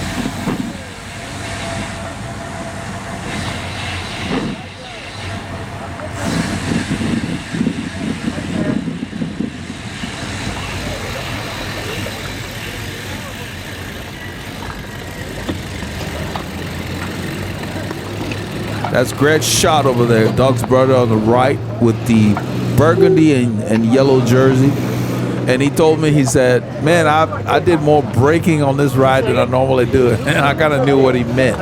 It's all that slowing and this and that. You know, there's a lot of yo-yo versus a steadier ride. I bought about a beer on the 2 loops. Some guy was talking about, and his friend asked him, are you going to do all 3? He says, no, I'm doing 2 loops, and then I'm going to grab some beers. And they burst out laughing, and the guy said, I like it. And I said, do you like the 2 loops, or do you like the part about the beer? Yeah, I can't drink beer after I exercise like that. I need water. Beer is a diuretic. It gets rid of your fluids.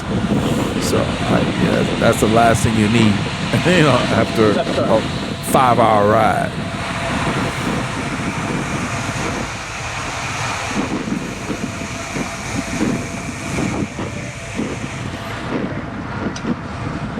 Clear.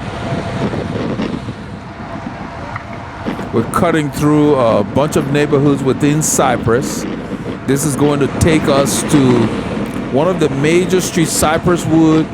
We end up getting on later, but Louetta, I think it's Louetta Drive, whatever they call it, but it's a congested road normally. We end up riding under 249 on Louetta, riding by the Whole Foods, and then we take a road called Champions that will dump us onto Cypress Wood Boulevard, which takes us past the Trek store that's near a street called Stubner Airline. We don't stop at that store, and that was where most of us ran out of water because we expected to stop there, and we didn't.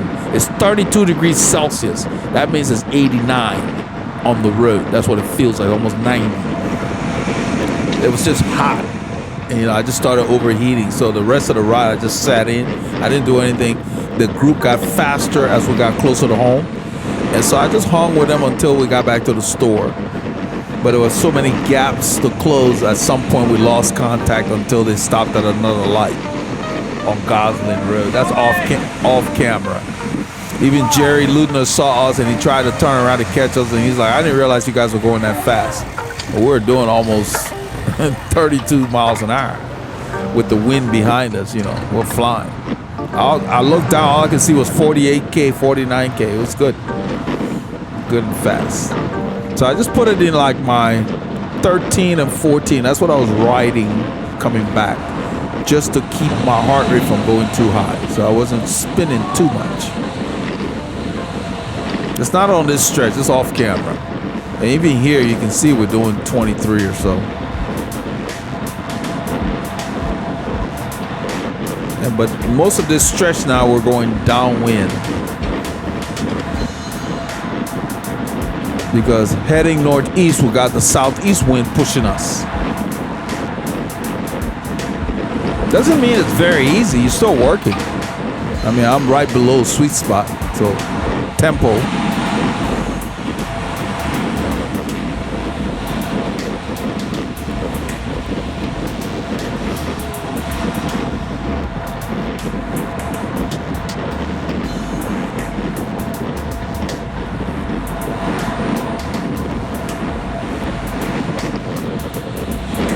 You can see how the day has changed from this morning. It was kind of gloomy. Look how bright and sunny it is. Whenever you see those warm clouds up there, we know it's a hot day.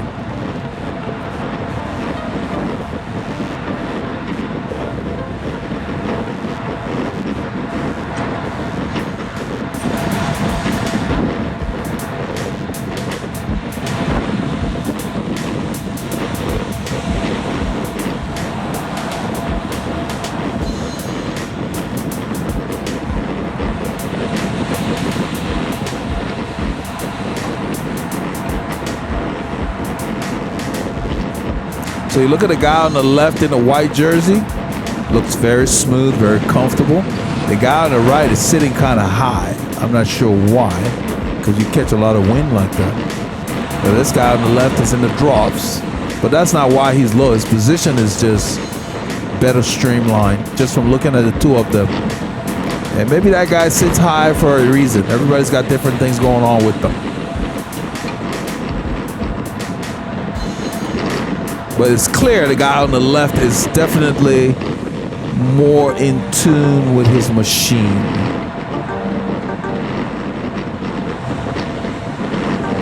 Guy on the right's all right. A little bit of rocking. The man on the right, I bring him down a little bit. That back move a little bit. The guy on the left is fine. So those are the kind of things I see when I'm riding. I was watching them.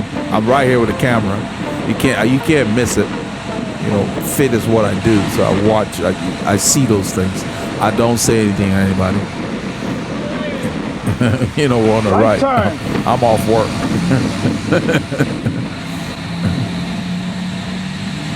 If somebody approaches me and mentions something like that, then yeah, I'm gonna say, okay, you need to come by the studio.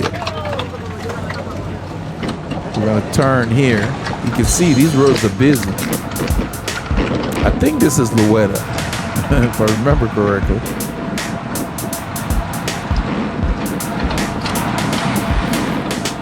So we basically started on the western side of Louetta, and now we're headed east towards town, towards 249. You know, Cypress butts up against Tomball, so right here we're close to the line between those two areas.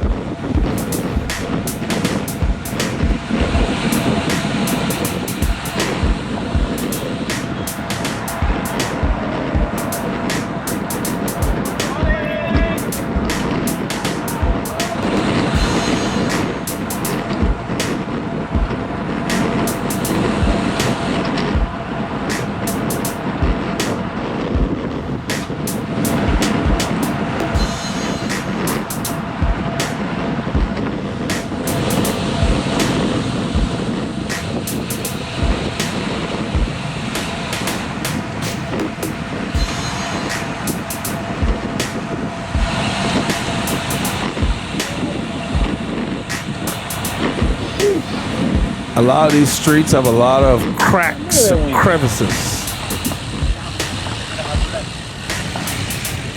Look at the wind hitting those things. Yeah, well, I'm looking at the bushes on the right, and they're going to pound it. Because now we're headed east, so the wind's coming from the right and behind us, and it was swirling those trees. The camera didn't get a good representation of it. Stay in one lane, guys. The public road. Yeah, I'm trying to tell them. It's like they're trying to spread out all over. You got to stay in this lane. This one, this guy on the left is pacing us. That white car. I didn't know we got him on camera, but he's one of the ones that were pacing us, and he did that for quite a while until other cars came behind him. But this is all built up. Shopping centers on the right, left. You guys can see them. We're in town. This is why we don't ride in town. First of all, these concrete roads, when you get little holes in them, they're hard. And so the little asphalt roads out of town is smoother. You don't have expansion joints to deal with. But this is congested. People are out shopping. It's Saturday. There's more to deal with. If you ride in solo here, you're just one cyclist. They can't see you that much. And you'll have people cutting in and out. So those guys are moving along. Everybody minding their business. So I told them, I said, one lane, guys. Other people are using the roads.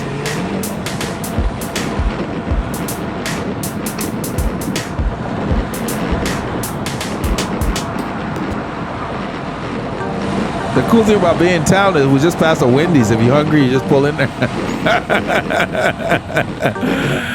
So there are gas stations here right there on the right. So you stop anywhere and get a refill. You don't have to worry about it. You're not out of town where you got one store for miles.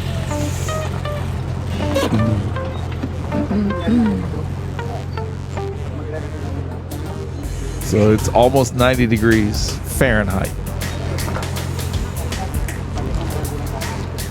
So everybody got low on water because we didn't expect it to get as warm as it did.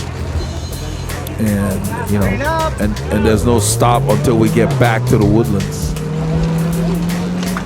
And we're at least 20 miles from the Woodlands.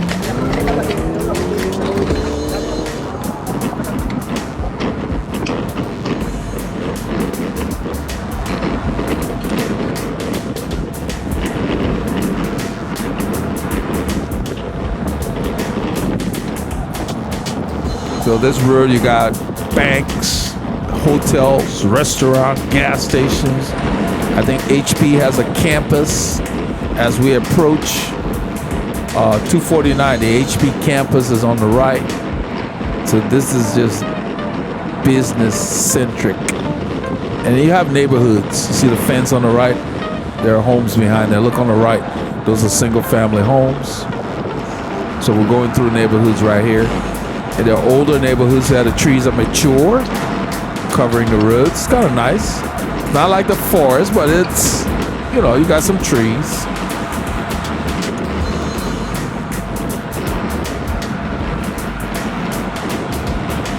And we're doing almost 25 miles an hour right through this stretch.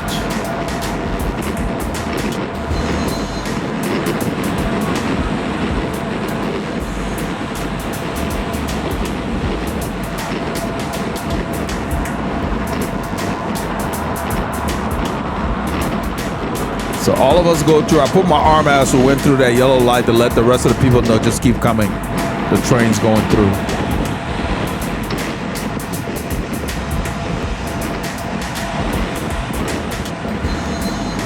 The car dealership on the right. Several of them, auto mechanic shop. All businesses, and you got some homes here again. So this is just hustle and bustle area during the week, during the rush periods. It's very crowded. People going to work, coming home, that kind of stuff. You don't want to train here. You won't be able to during the week. It's just too crowded. You're dealing with too much traffic. So since it's the weekend, we can take one lane and do this tour, so to speak. They do have a tour day Houston. They had it, I believe, a week or so ago. I never do that because the roads are real crappy in the metro area, and I'm not going to pay to go tear up my wheels. These roads are better out here. They got their little spots, so you got to look out for them. But generally, they're in pretty good shape.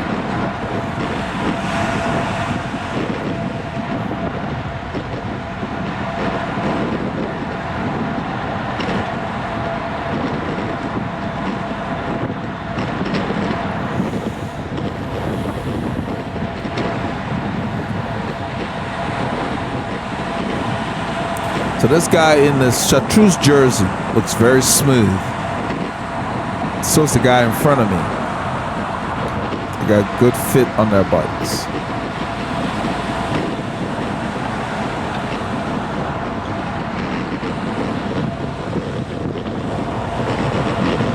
So most people that ride a lot have to deal with fit. If you're gonna ride a lot, you gotta get that tuned in. So they've invested in it, and it's clear. Guy on the left looks really smooth as he changes speeds. There is no arching of his back or nothing. He just pedals. In the chartreuse Rafa training jersey up there.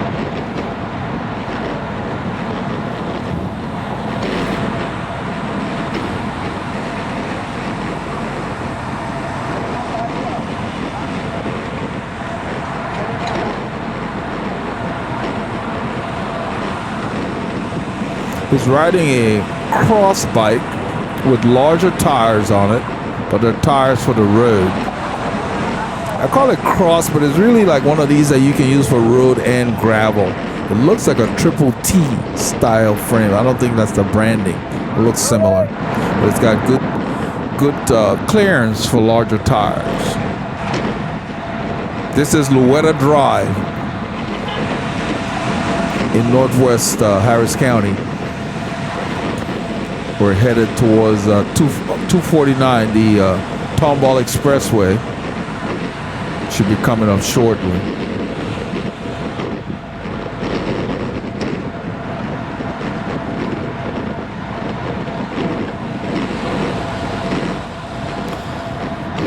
we didn't encounter any dogs on this route. I guess all the dogs were looking at us like, what are you guys doing? There's too many of us. Even the people would stop to look. The kids, when we get to Maryland Park, all the kids in the park stopped doing what they were doing and look at us. We're flying. And they're like, who are these guys? And this is the area where I believe we're near the HP campus. That's a parking garage you see there. So I think we're past the HP campus. I think this is 249. Yeah, we get caught at the light. This is a new tollway that they built. Going further up is called the Aggie Expressway. The 249 Louetta, that's where we are.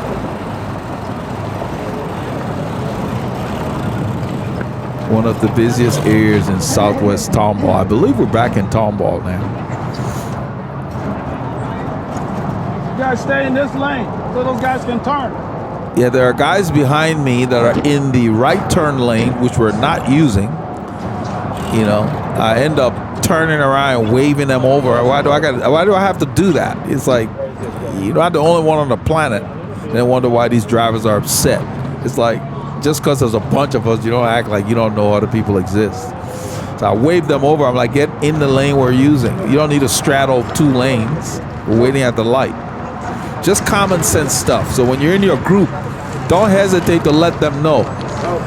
Be aware and be considerate of the other people using the road. Doesn't belong to anybody. Share it. You know, we're not using that lane, you're blocking it. Why?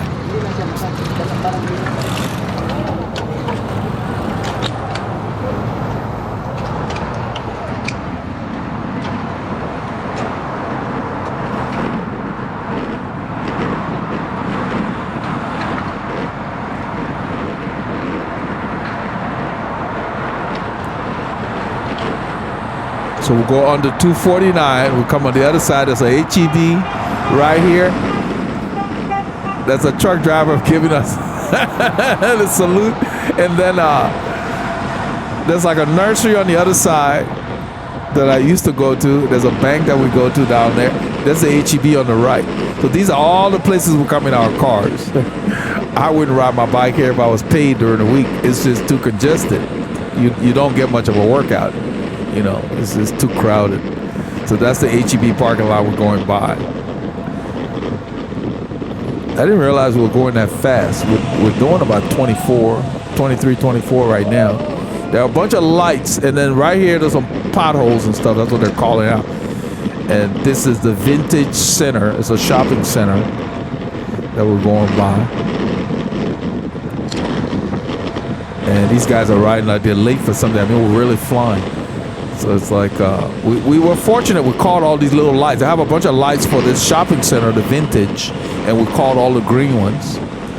So we didn't have to stop there after 249. And, you know, these people were wondering what's going on.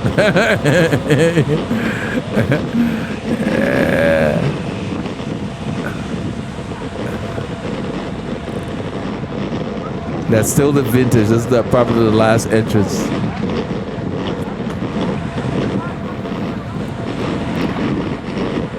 And then about probably a mile, we'll come up to the Whole Foods. There's a Whole Foods on the right. After we pass, I think, Kuykendahl Boulevard. A bunch of townhomes here. It's all built up here. This is city cycling. Looks like a little power station on the right there. They put these little ridges in the concrete so that when it rains, you have traction. That's what you're hearing my camera vibrating. Because of those ridges that they put in concrete when they make the roads. They do that on purpose. So the tires have something to grab on when they're wet.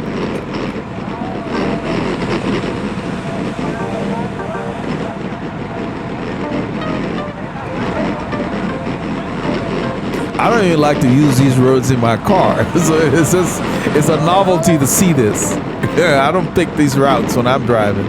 This is Kuykendahl Boulevard that we're going past. The Whole Foods is on the other side. There's the sign, Whole Foods. That's on the right. That's Strip Center. You have Whole Foods in there. When it comes to there's a railroad tracks a little bumpy. And then we'll take a little hook on a road called Champions. It'll take us down to Cypress Wood. Because going further on this one would have been way more congested because there's so many more lights. So they were smart that they put us on Champions Boulevard. I don't know if we catch, I think we catch a light here. Yeah.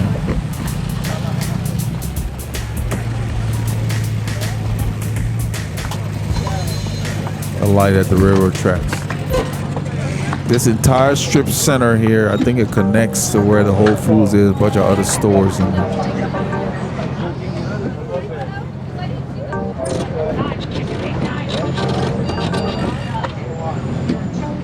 That's the thing about having a camera on the front. I can't turn the bike to the right necessarily to film Whole Foods and all of that, you know. Green up, green up. Everybody's saying green up because you need to be ready to go. These lights are short. And there's 40, let's see, you got 80 riders in a length of 40 lines, basically. You got to get everybody through. That's why you heard green up early, so you get going. We don't want to split. We'll get across the tracks here. If you notice, nobody up here said tracks. If you can't see it, then you got issues. What I'm saying, a lot of the stuff we're calling out is not necessary. You can see the ridges in the road. That's what you hear on my camera.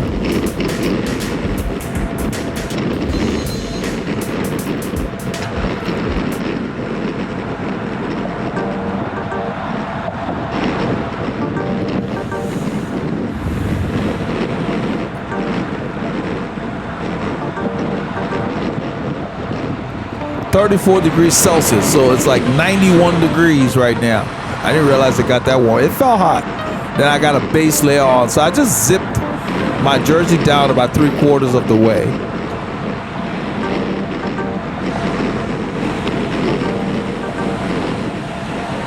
Well, I should say a quarter from the top. I didn't need to come down that much. It wasn't that bad when you're moving.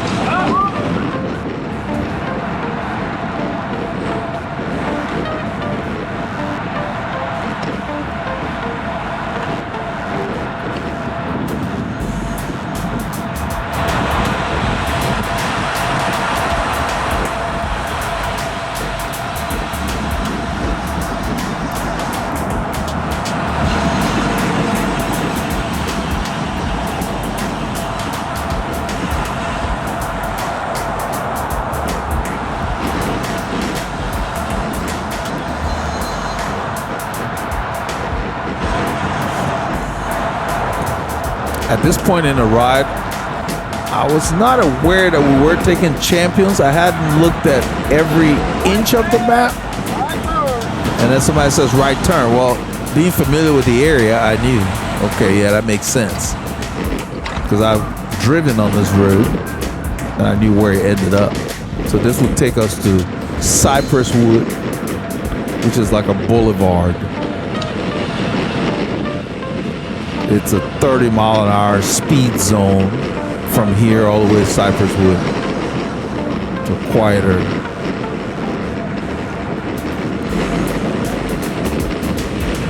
So we're cutting through subdivisions, single-family homes, some duplexes.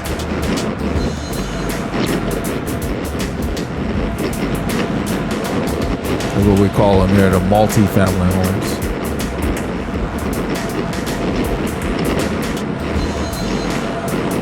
There weren't anybody outside, like everybody kind of either gone shopping or sleeping in. It's later in the morning, it's about 11:34.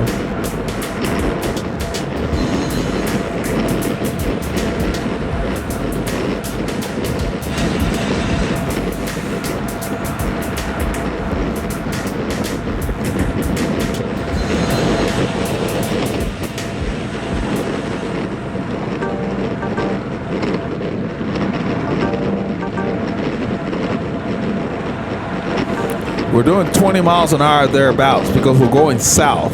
And of course, the wind. That's what's going on here. I'm sitting in the back in zone 1. That's the benefit of this big group. So most of the ride was fairly easy. I don't even like to drive my car down here. Yeah, I was telling the guy, I said, I don't even like to drive down here. I find it amazing we're riding down here. So I said, that's kind of cool.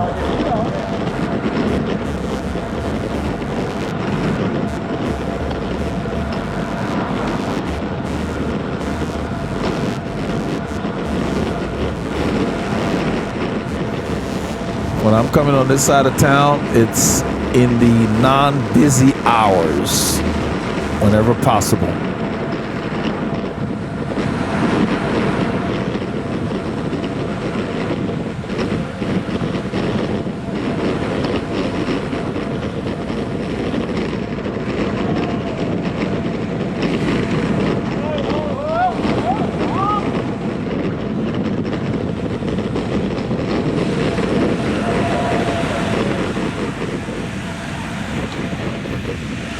This is Cypress Wood Boulevard.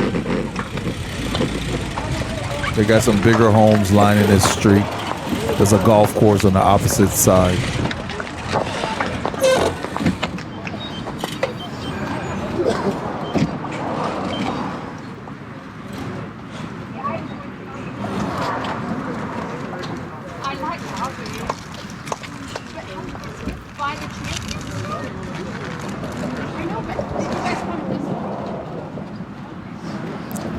.34 Celsius. They heated up. I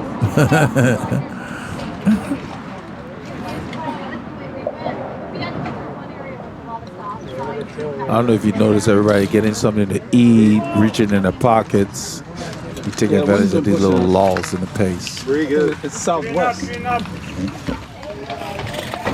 we're talking about the wind. I thought the wind is pushing us from the southwest. So we get on Cypress Wood Boulevard here.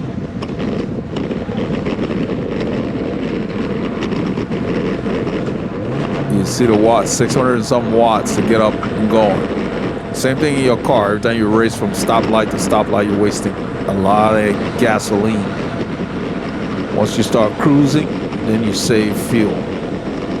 It's the same stuff. So they did all of that, then we settle down. So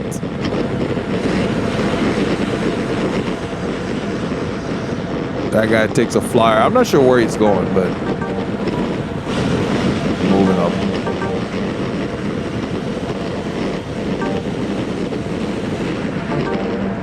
It's about 91 degrees Fahrenheit. And today it was 56 in the morning. And 2 days later, it's 40 degrees cooler.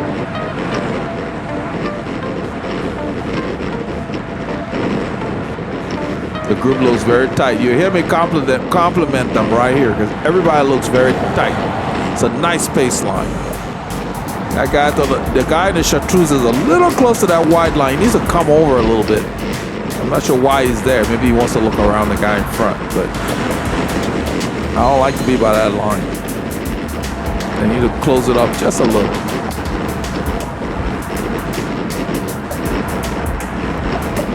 Doing about 20 miles an hour. It's fairly easy because we got the wind behind us, a little bit from the right, but you know, so it's zone 2 for me. And that's the pace you want to do if you're doing ultra marathon stuff. Your zone 2 or so forth. Steady stuff.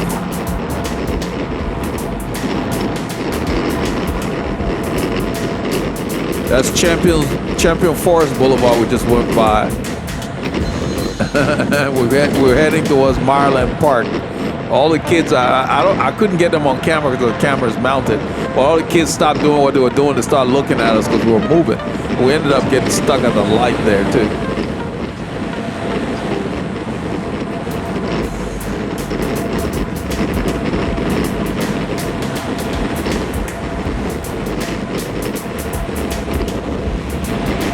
That's the lady who was chatting with me on camera on the left of this guy right here.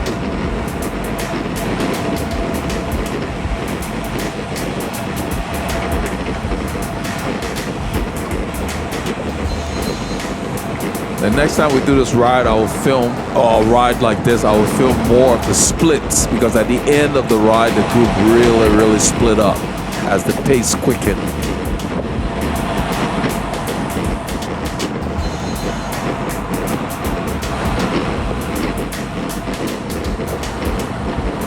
We're doing 22, the speed limit here is 30. That's why the cars look like they're not making much progress, because periodically, if you don't behave on this road, the officers will stop you. Nice tight line. Come on, you guys look through.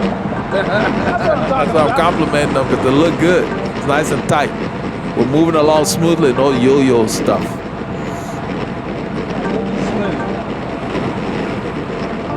That's the way you're supposed to always ride in a group like this, steady, smooth. You cover a lot of ground.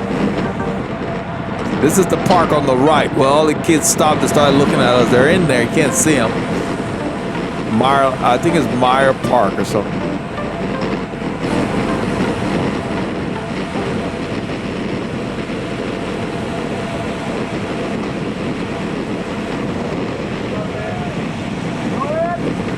So we're gonna get caught at the light over there. Yeah, we're approaching a Stubner airline. We're not quite there yet. This is another little street.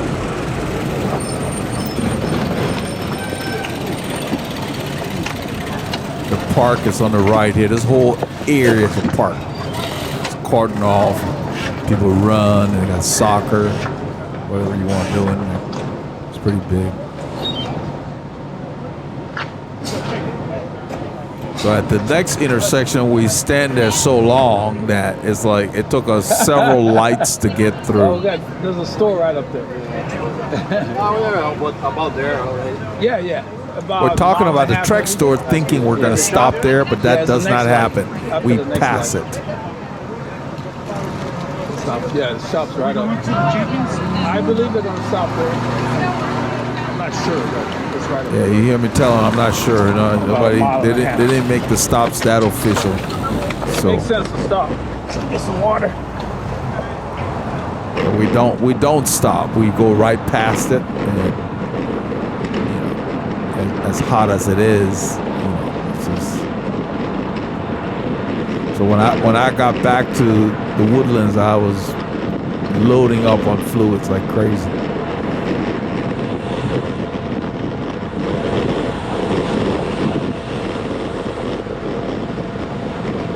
It warmed up more than forecasted, so if I had not worn the base layer, I probably would have been much better off. But it just got a lot warmer. They didn't tell us we're going to be in the 90s.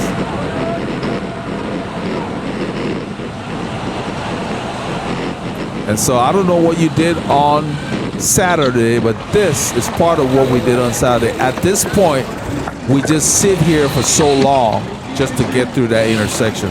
And so remember, get your K's in and keep the doctors far. That is a good idea. That reflector on the hill. You what? That reflector on the hill is definitely aftermarket. It works. It's been on there a few years. It looks, does the job.